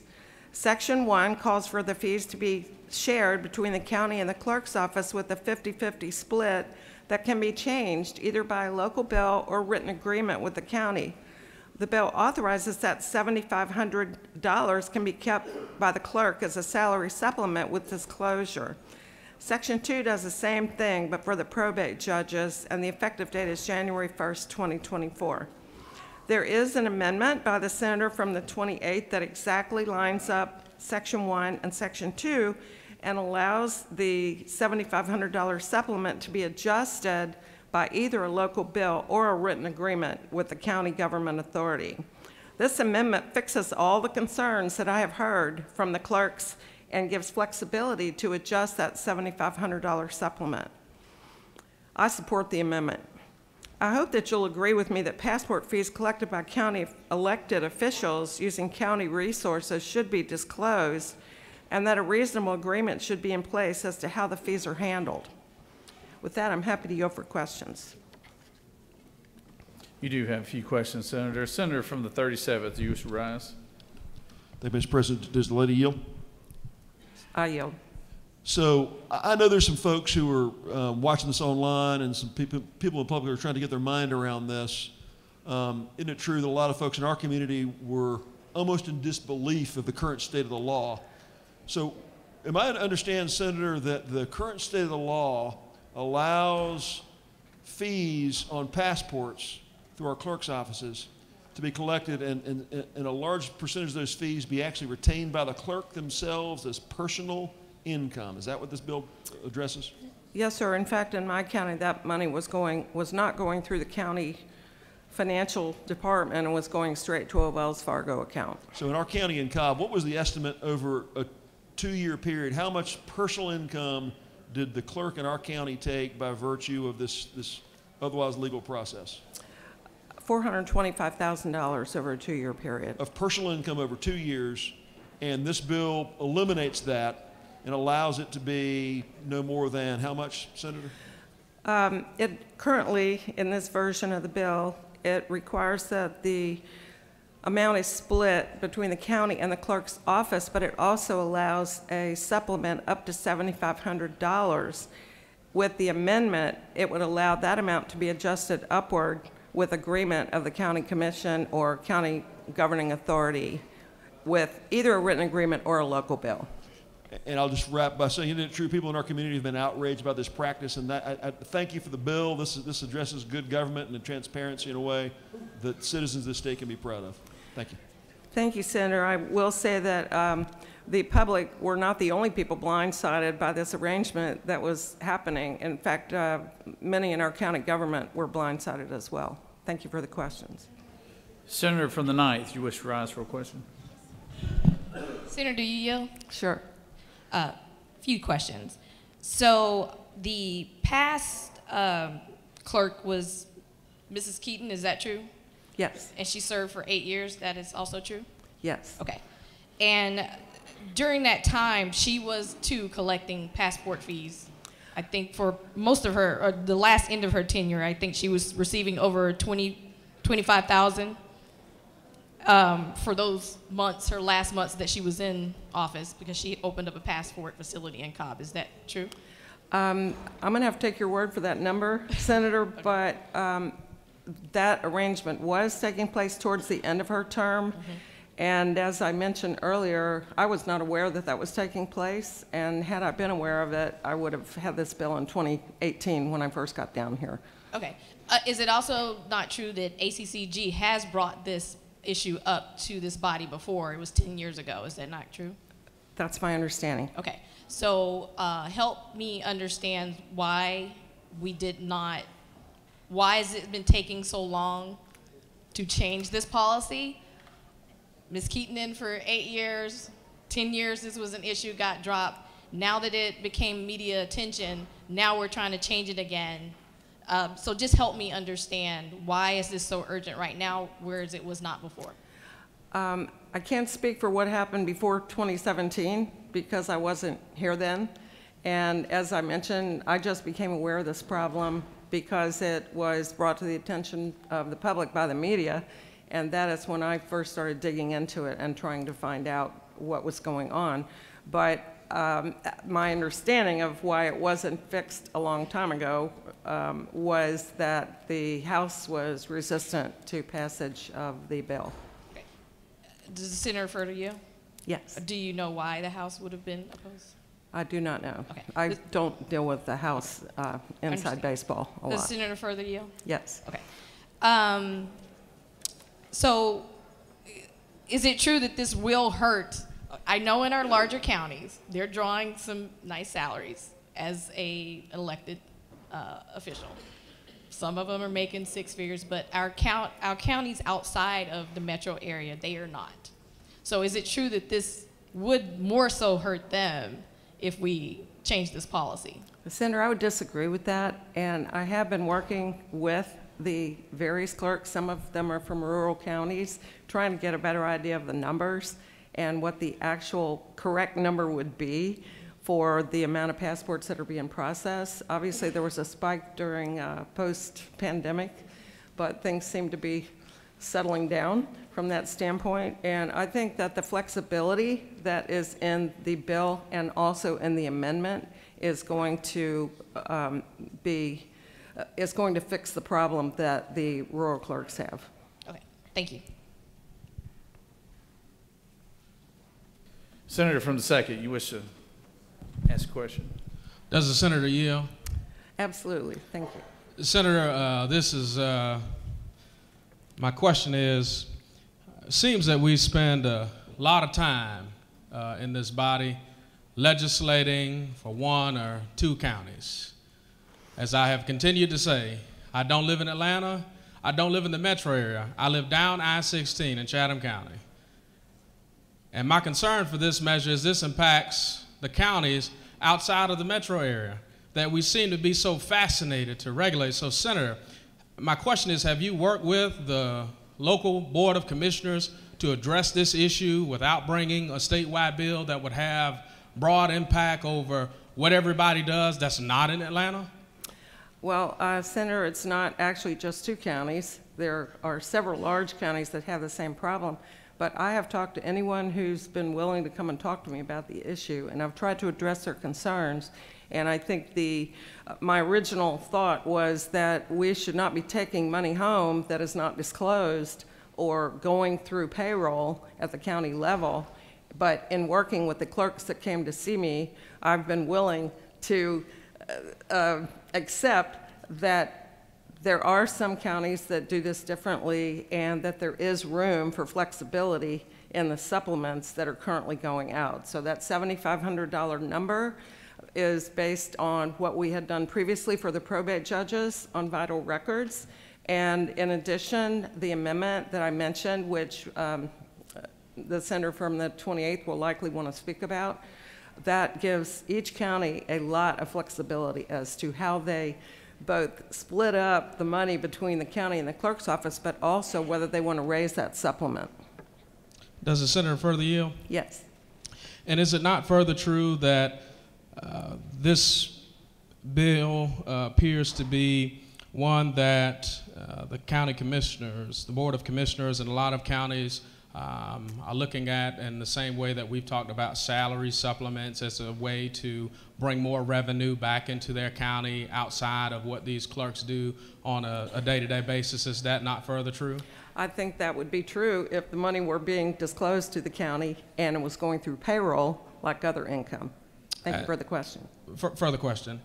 Would it not be as helpful for the folks that work in the clerks' offices to have the ability to raise the salaries of their staff since they're generating these fees? When I read the bill, it appears that does not appear to be a practice because those employees are regulated by the county and then they have no burden to raise the salary of the employees that are in these offices. So by virtue of this legislation, the county just gets to pocket the money and the workers don't have any recourse. Is that not true? Actually, that's not true because, as I mentioned, the supplement, which is included in the bill, allows for the first $7,500 to go directly to the clerk after it runs through payroll. I was speaking more so, Senator, in terms of the employees that works in the clerk's offices who could receive a much larger salary, but we're not making the counties raise the salaries of the people that work in the clerk's office through this bill. Would you not believe that to be true? Yes, but I would also support that the county should raise those clerks' salaries. This bill does not require that. That would be a different piece of legislation. Further question? Sure. But Senator, do you not agree that that could have been done in this legislation if truly we were concerned about the salaries of employees and what they made? I was trying to keep this bill narrow, and so I chose not to try to dictate to the counties about that particular issue. Senator from the 17th, you wish to rise for a question? Thank you, Mr. President. Does Senator yield? Yes, I sure do, for my sweet mate. Well, Senator, based on the amendment that I've read and looking at your bill, if the amendment is adopted, wouldn't local counties get the final say as to how this money is divided up, or also the local delegations, which would be the people in this body representing those counties? That is absolutely correct. There's a lot of flexibility for both the split of how the money is divided between the county and the clerk's office, and also the supplement, and that can be negotiated.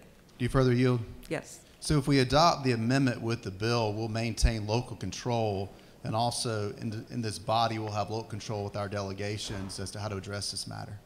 I think that's absolutely what the amendment does. And it does address all the concerns that I've heard from the clerks and gives flexibility to adjust the formula.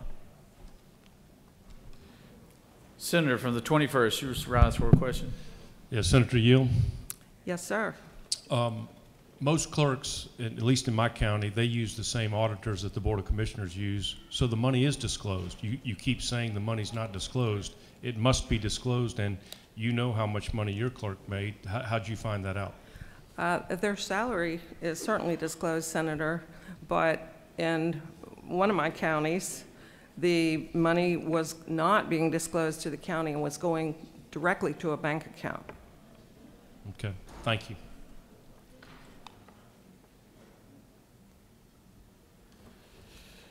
Senator from the 23rd, you wish to rise for a question? Senator Yield. Yes, sir. Just a point of clarification. The funds that were deposited directly into those bank accounts, were they 1099 or were taxes in any way addressed with those funds? The money obviously would have to be taxed.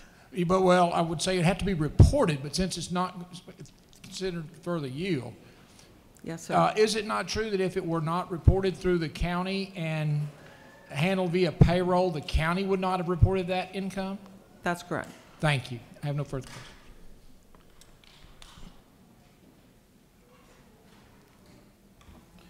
Senator from the 8th, you wish to rise for the question? Senator Yield. Yes, sir.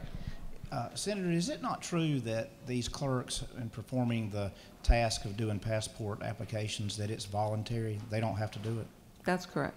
So is it not true then, Senator, that it puts the clerks in a favorable position with their county governments in negotiating perhaps favorable terms? I would agree with that. Okay. Thank you, Senator.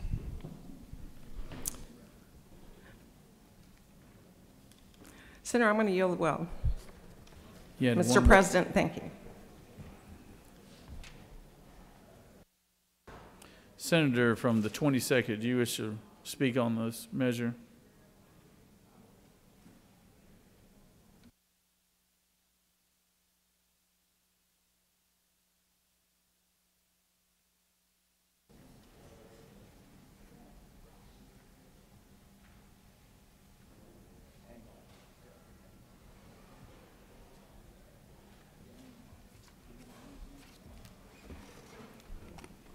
Thank you, Mr. President. I would just be brief with this and just go through a little bit of chronological order on some things and just basically say, and I just don't think we're really ready to proceed right now to go forward.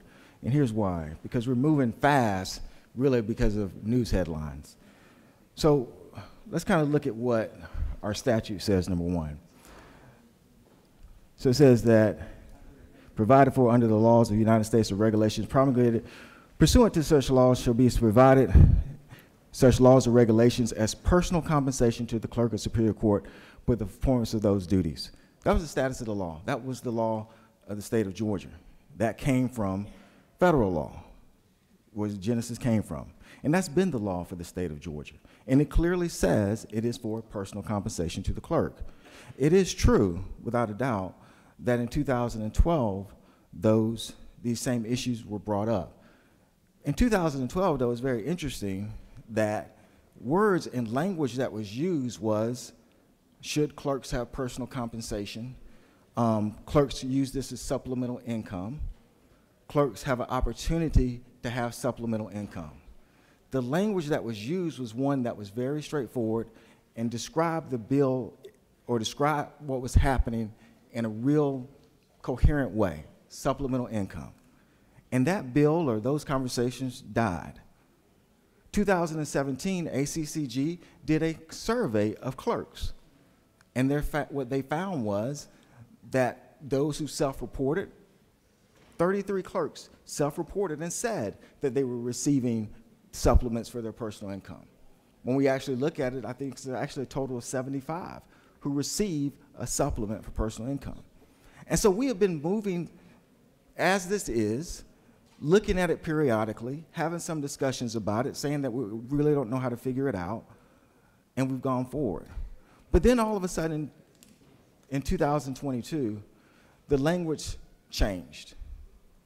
The language changed, and the language became clerks are lining their pockets. The language changed to it's legal, but barely. The language changed to one of schemes of getting money. And based on that harsh language, based on that type of language, which implies so many different things, and only focusing on 3 counties, quite frankly, we now have rushed in here for this. That's why I say we're not ready to go forward on it. Because it was that language that pushed us to this particular point.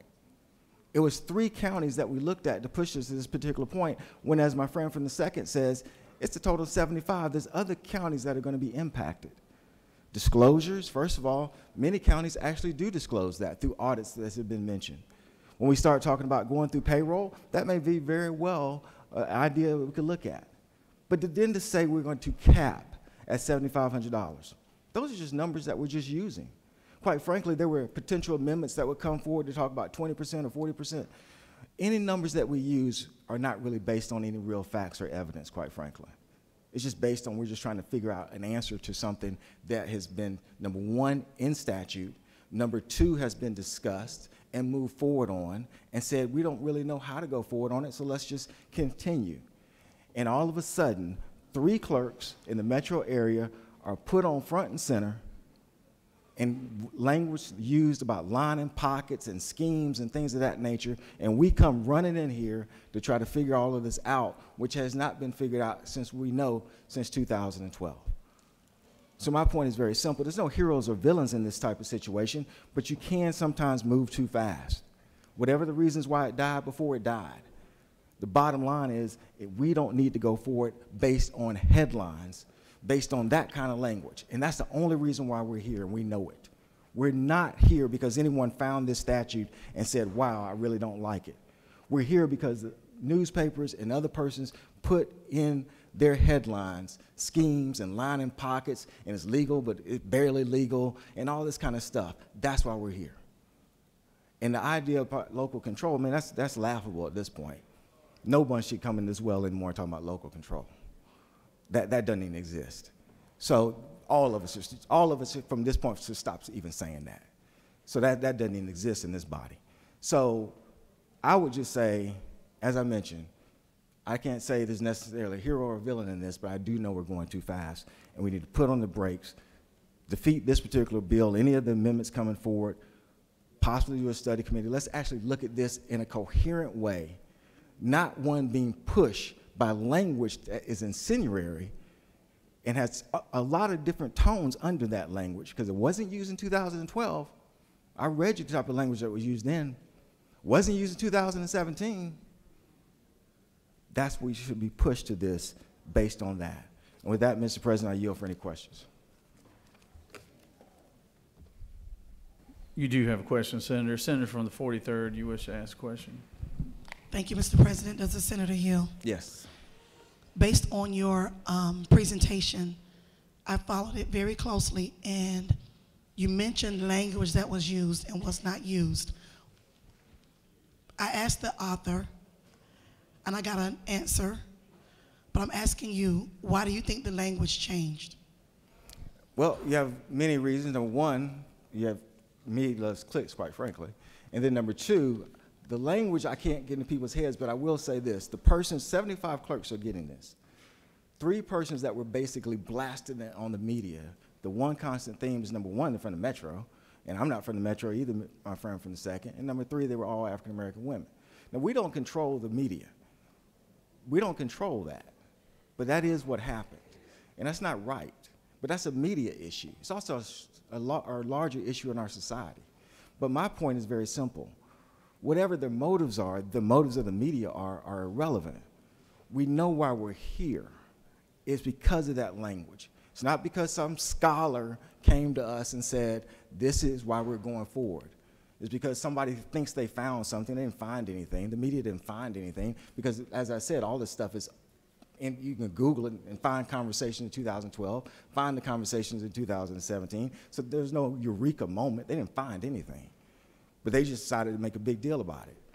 And that was the consistent theme about the 3 people that have been put out there like this, and that was unfortunate. But that's a media issue. The issue we're dealing with right here is that I know that's why we're here. The language is in this statute, it's been in there.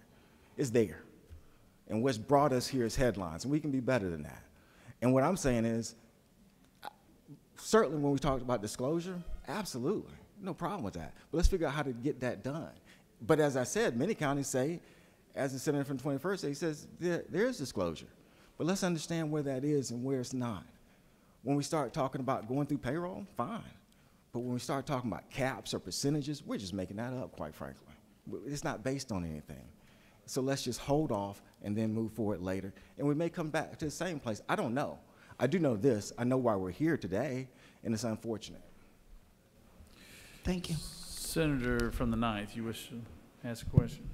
Senator, do you yield? Yes.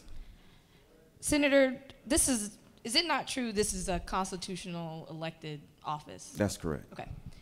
Do we have similar constitutional elected officers? I believe we also have tax commissioner's office also has similar kind of allowances that they can do too. So maybe you can help me understand why we are going after this particular constitutional officer. If this body remembers, we had a similar issue about supplemental income with our tax commissioners. We did put a cap on it, but we made it 50%. They couldn't go 50% of their salary. Correct. Is that not true? Yes. Okay. And it passed out of this body. Is that not true? Okay. So why are we treating this constitutional officer any differently than we would say our tax commissioner? That I cannot, I mean, I do not know, but I will say this, we shouldn't be doing that. And at the same time, that kind of conversation had been going on for a few years. This is something that just popped up in December or November, whenever these stories started coming out. So the tax commission conversation is one that can't carry on. So when we came to that 50% number, at some level, we did it on a rational basis. Some conversation, real conversation is taking place. That has not happened here. Quite frankly, if we just said 50% today, we may just be making that up. We may just say, let's just do it like tax commissioner. Still not coming from a real rational conversation. It's coming where we are today is just let's rush and do something so we can placate the news sources. Senator, further yield? Yes. Do you have an explanation why we didn't, if this was such a problem this year, it was a problem 10 years ago, why we would not have fixed it? I think the explanation is it affects more than just 3 clerks. And I would say that probably other clerks around the state said, you know, this is also going to impact us, and maybe you don't realize this in the other conversations that took place. And in person, I wasn't here, but in person said, you know what, you're right, and we don't really got a grasp of all of this.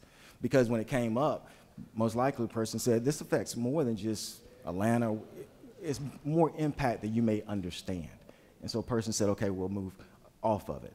Now that we have an understanding that there's not 3 clerks in the metro area, 75, let's really all go out, talk to our individual clerks, find out the best way to handle this particular situation, not being pushed with that kind of language behind us, trying to prove a point. Let's do that in a more rational way. That's all I'm saying. Very simple. Senator, for you? Yes. And do you recall any news outlet or media story prior to this year that would have similar derogatory language against any other clerk? No. Okay. No one was called a thief or? No. Yeah, it just started, yeah, from what I can find. And that was, and what kind of brought that to my attention was when we saw some of the language that was taking place. I said, well, no one knew about this. And that's when you then go find out the previous conversations, you find out about 2017. And that's when I'm like, well, wait a minute, let's hold off. Let's just wait and see where we can go from here. With that, Mr. President, I'll yield the will. You have no further questions, Senator. Senator from the 28th, I call upon you to speak to the amendments, and Senator from the 30th, they'll be next. Senator from 28th.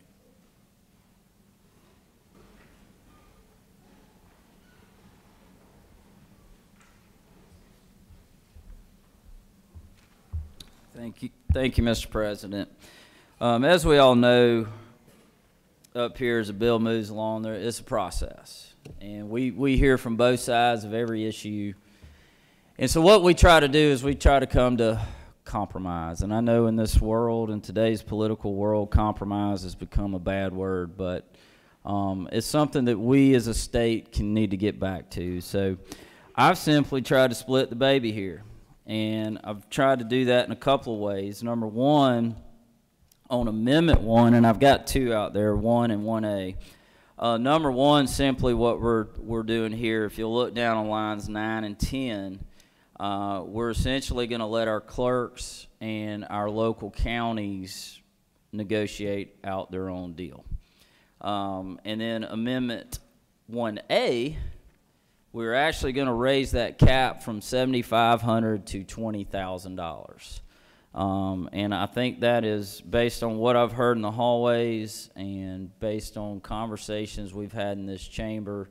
I think that is something that I hope that we can all stomach, and we can all move along and get to this bill to a better place so that when it gets to the House, it can pass. So with that, I'll yield for questions. You have no questions, Senator. Thank you. Senator from the 30th, Reese, wish to rise to speak on this bill.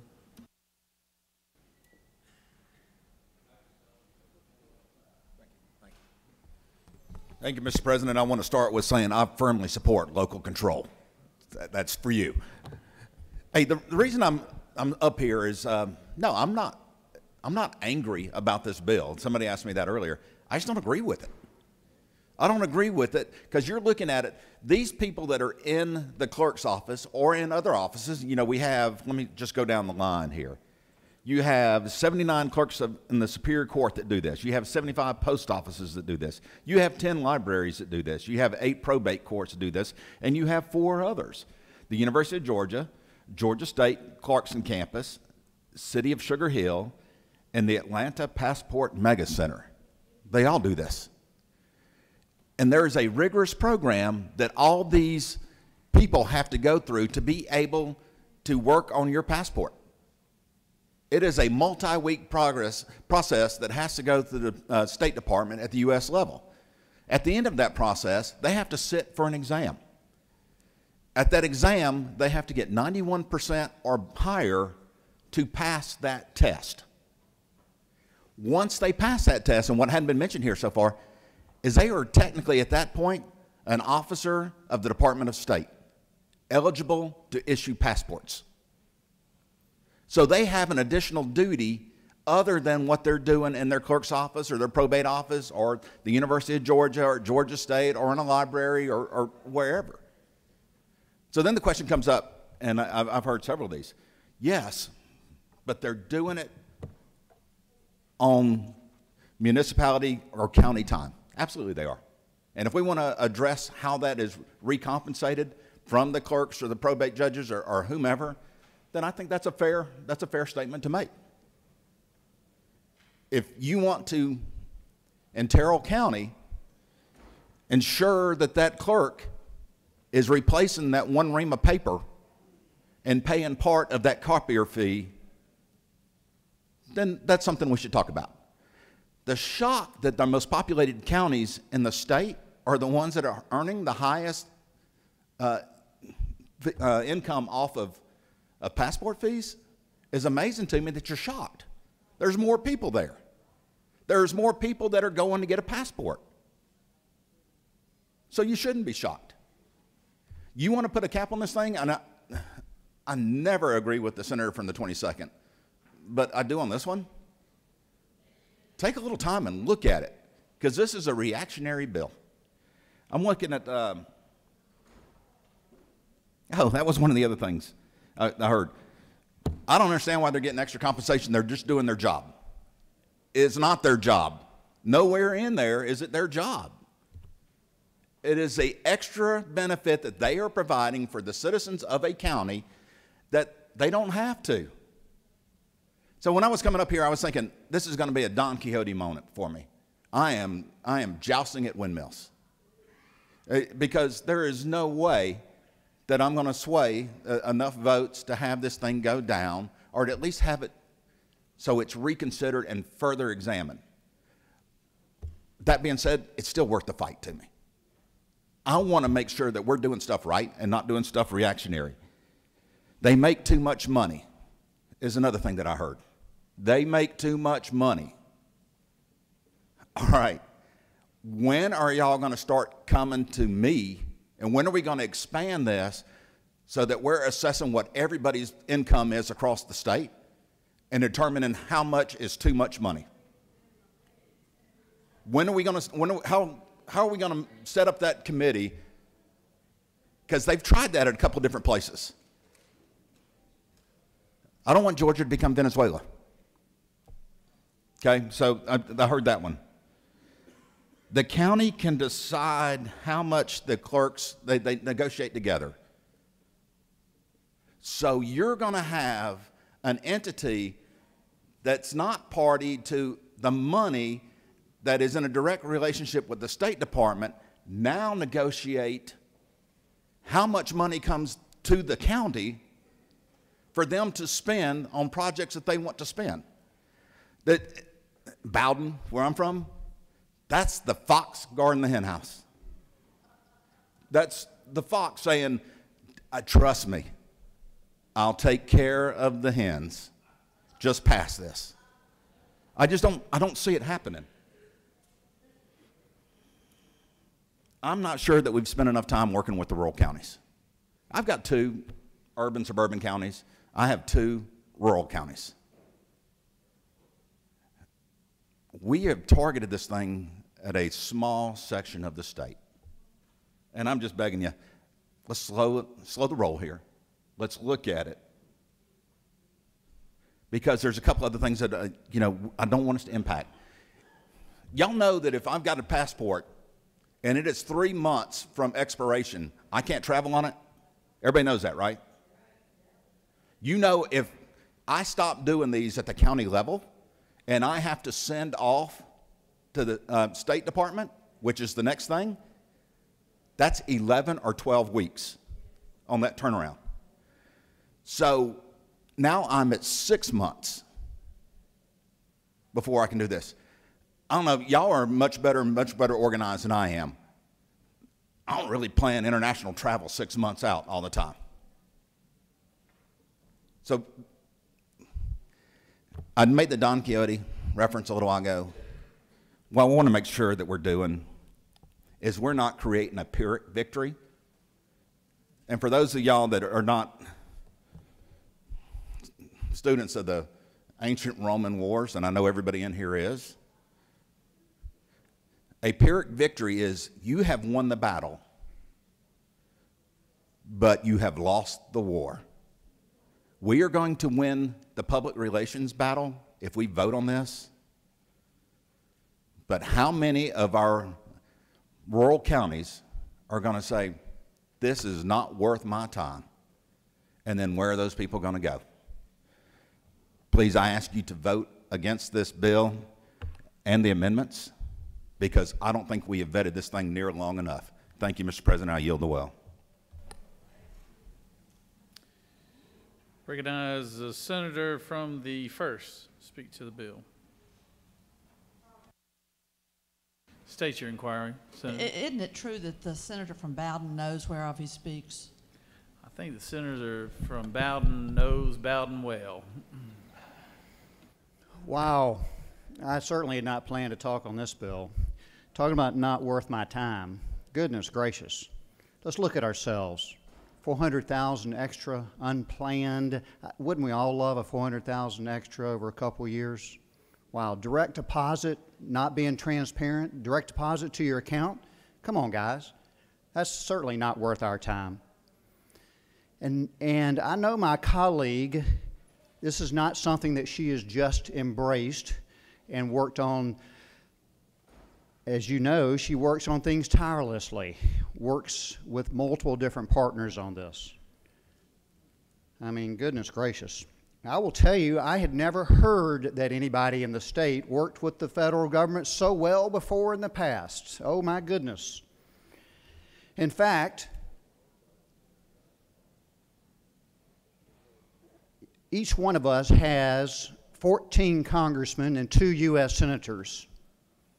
And despite what our former speaker just said a minute ago, they can also expedite those. And guess what? We elect those congressmen and senators. You know how much they charge for those? 0. Oh my goodness. I just had never heard of anybody using anybody else but the federal officials who actually do U.S. passports. And they're doing, and the folks who are doing it locally, I guess, are doing it out of the goodness of their hearts and only making, you know, 400,000 over a couple years. Mr. President, I agree. This is not worth my time. Thank you.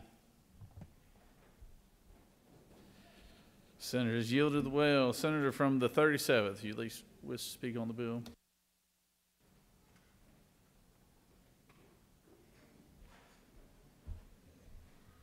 Mr. President, I hope I don't spend much time here, but I want to bring this back down to reality.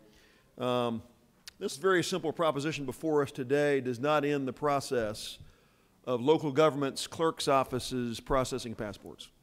What this does is it takes, as you can see in the 40s lines of the bill, it takes the money, it allows it to be used by the clerk's office, allows it to be used by the county's general fund, so the employees that are processing these passports, putting their hands on these documents and actually doing the work, the revenue generated actually goes for them where it should go. So make no mistake about it. This doesn't end the process of collecting a fee for processing passports at the local level. What this does is it addresses something that should have been passed in 2012. I was a member of the State House in 2012, and will tell you that this bill should have passed back then. There's no excuse it didn't pass.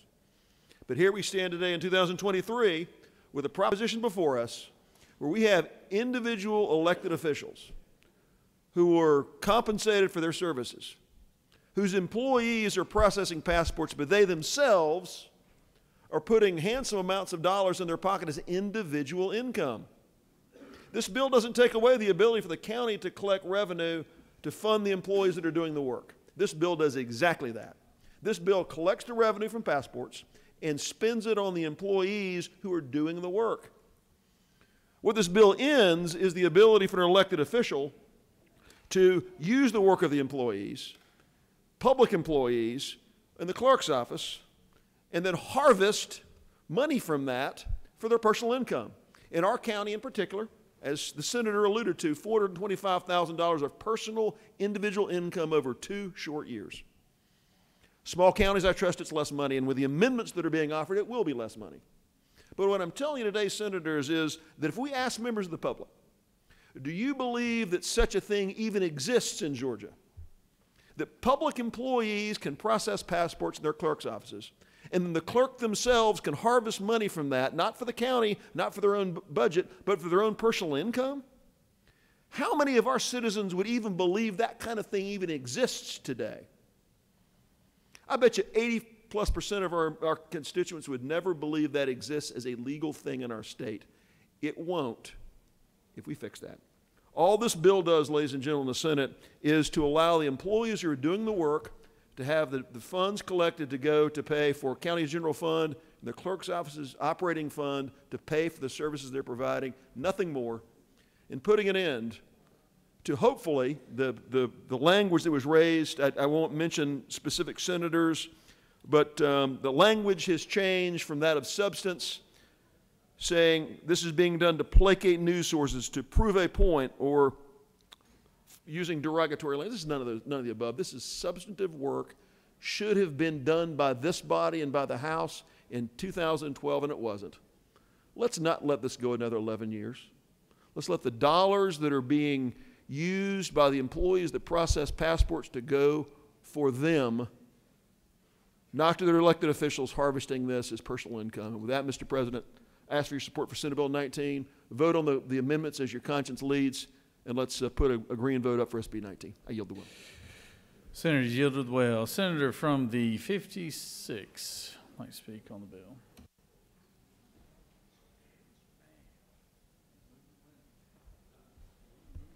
Thank you, Mr. President. I know the day is long, so I will be brief. I love everyone here and their comments, and a healthy debate is just that. It's healthy. One thing was brought up, though, that said that this may have unintended consequences, and somewhere in rural Georgia it would not be worth the time to process these. Well, if it's not worth their time, they should resign immediately or be elected from office never again, because it is a role of a public servant to do just that, to serve. And I'll give you a good example. How many times did your legislative assistant get a call to solve a problem for the federal government, for the county school system or the city school system, a local municipality?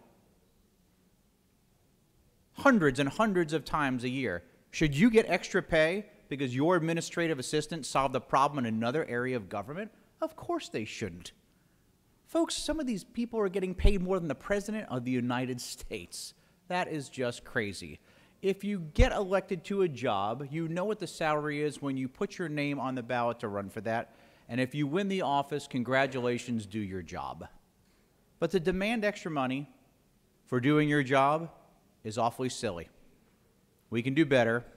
I want to congratulate the senator from the 32nd for addressing a major issue, bringing transparency and oversight to government, which is exactly what we should be doing. Thank you. I yield the will. Senator from the 23rd, wish to speak on the measure.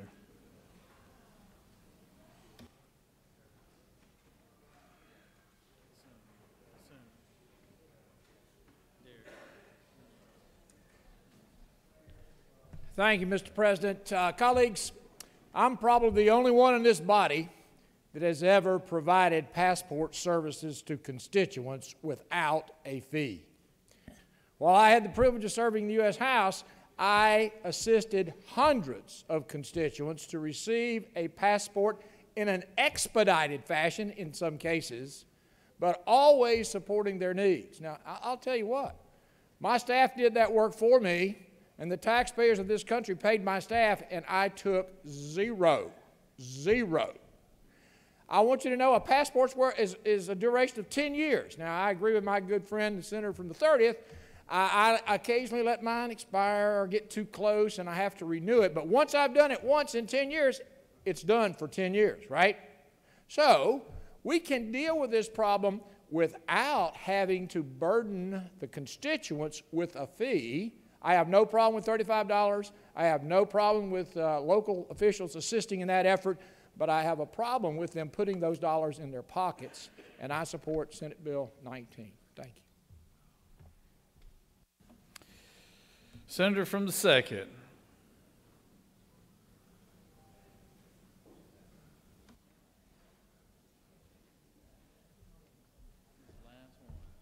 Thank you, Mr. President.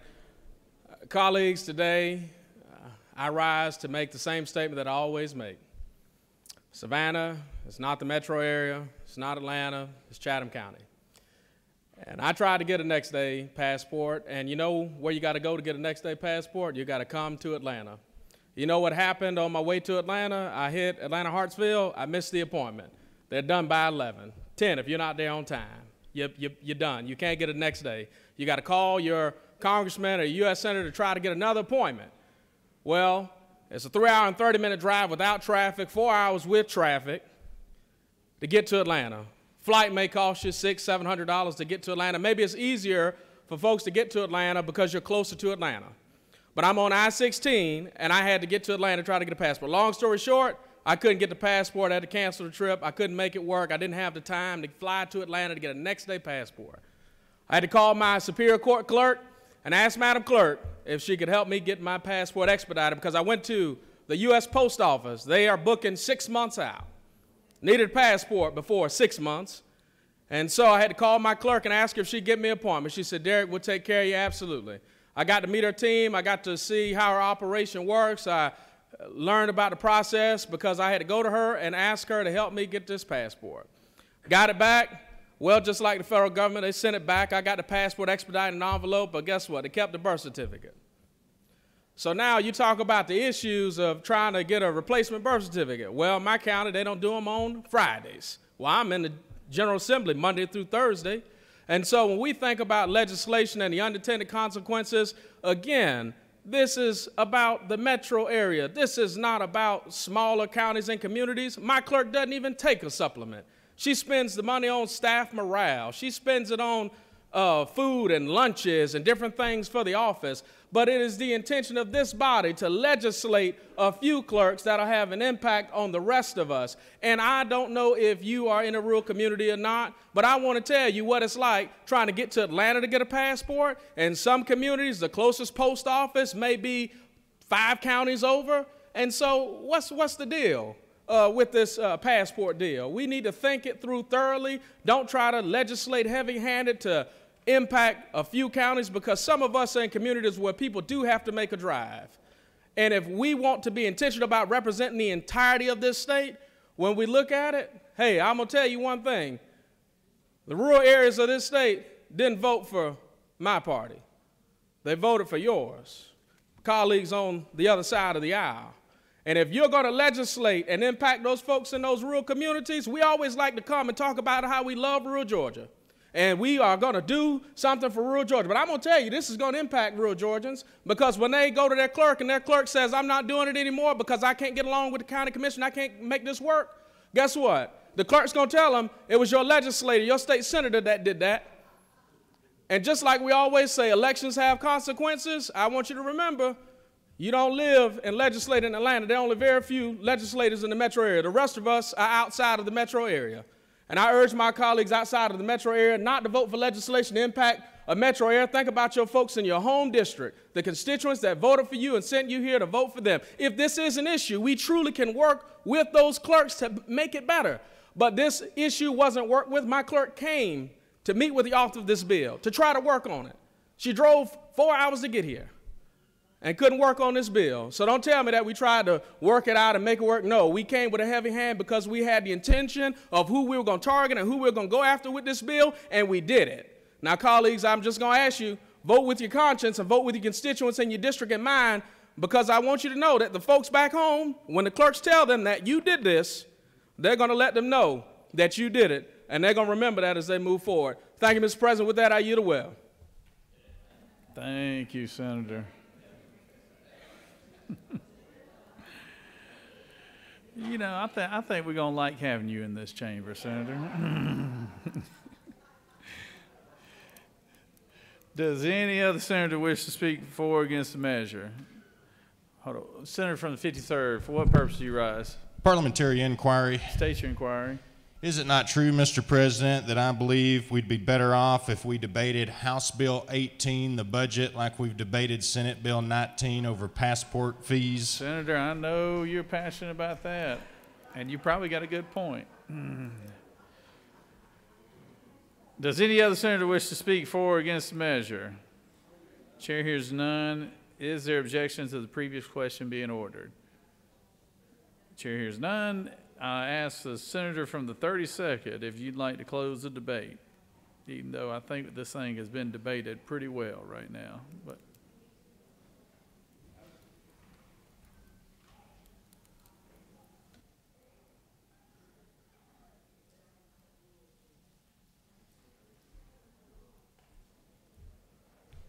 Thank you, Mr. President. You never know what's going to be controversial around here, but I appreciate everybody's points of view.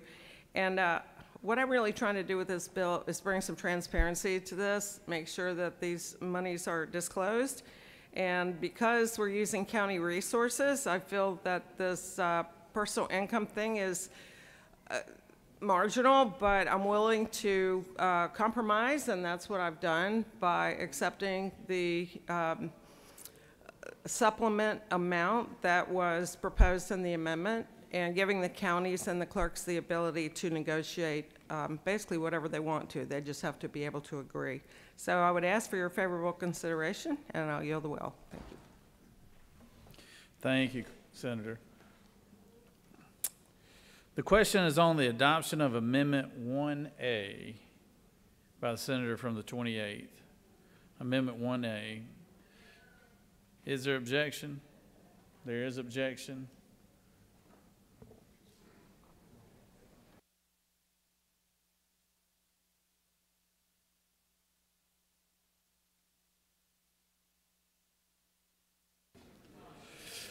All those in favor of Amendment 1A signify by voting the yes switch. All those opposed, no. Secretary will unlock the machine. Trying to work.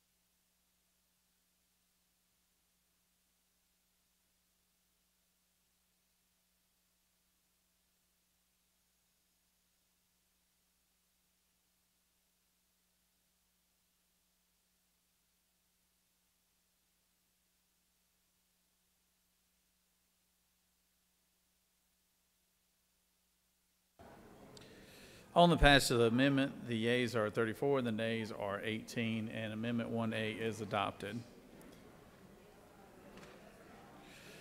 Now the question is on the adoption of Amendment 1 by the senator from the 28th. Amendment 1 by the senator from the 28th. Is there objection to this amendment? Objection? Objections from the senator from the 7th. All those in favor of the amendment signify by voting the yay switch. Those opposed, no. Secretary, unlock the machine.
On the passage of the amendment, the yeas are 32, nays are 20, and Amendment 1 is adopted.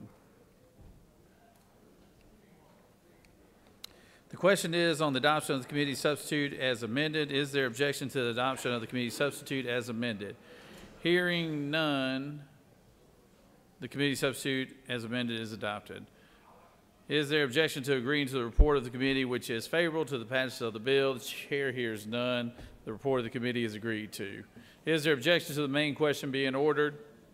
The chair hears none. The main question is ordered. The question is on the passage of the bill by substitute. All those in favor of the bill vote yea. Opposed, nay. The secretary will unlock the machines.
On the passage of the bill, the yeas are 34, the nays are 19.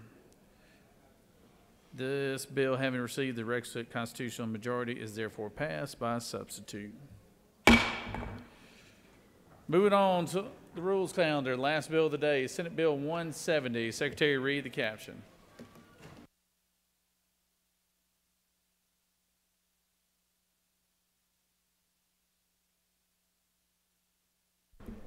Senate Bill 170 by Senator Albers of the 56 and others, a bill to be entitled an act to amend Chapter 2 of Title 20 of the Official Code of Georgia Annotated, relating to elementary and secondary education so as to provide for the qualification and selection of students to advise the State Board of Education and local boards of education. The Senate Committee on Education and Youth recommends that this bill do pass. Respectfully submitted, Senator Dixon of the 45th District. Chairman, Mr. President, that completes the order.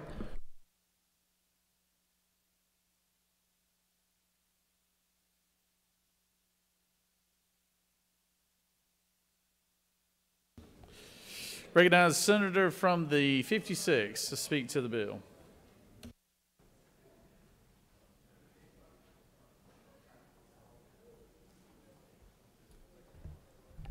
Thank you, Mr. President. It's an honor to bring Senate Bill 170, the Student and Teachers Speak Act. Very brief background and context. The senator from the 32nd and I were visiting some of the local high schools in Cobb County last year, meeting with students, one of our favorite things to do.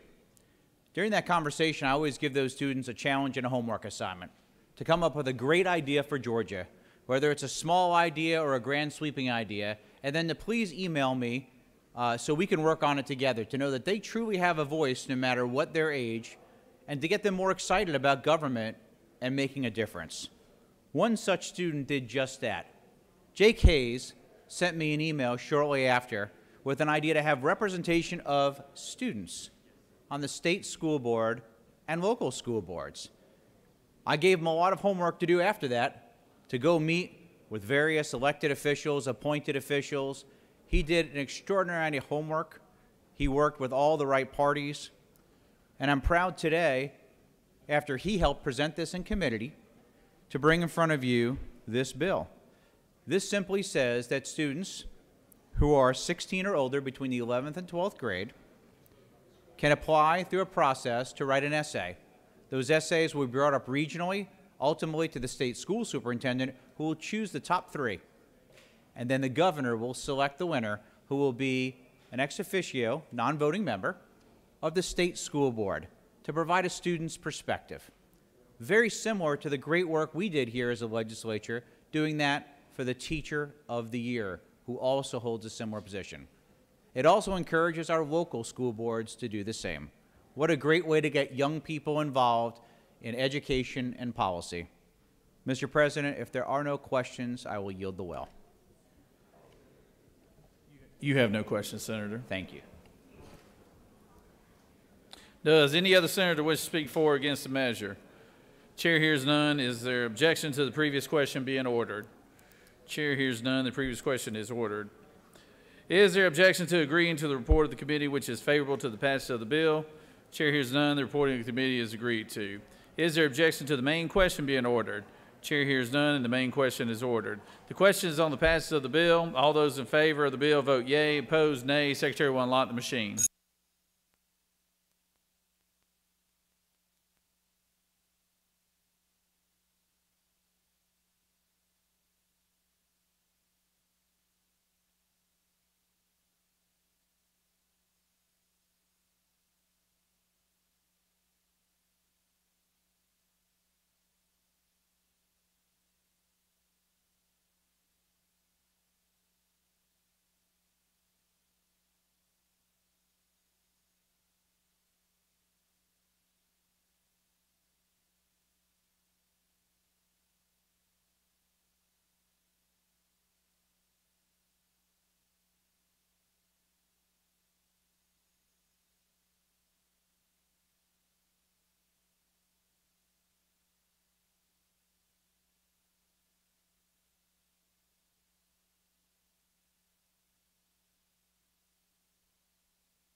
On the passage of the bill, the yeas are 50 and the nays are 0. This bill, having received the requisite constitutional majority, is therefore passed. I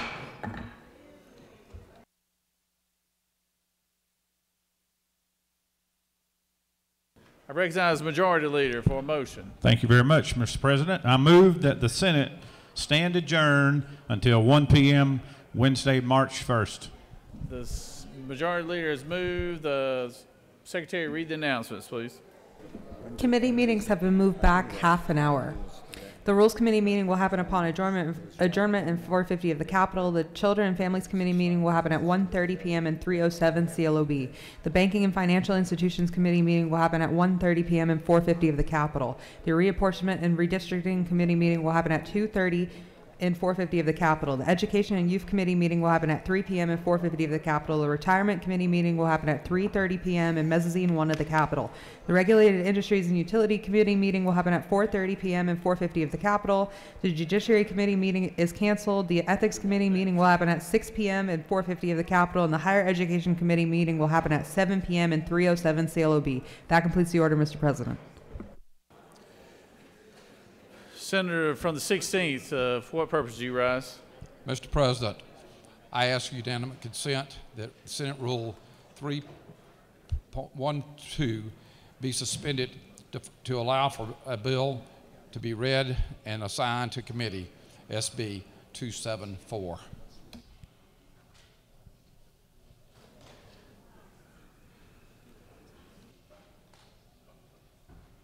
Is there unanimous? Senator has moved that a bill be read for the first time and be assigned to a committee. Let's read the caption.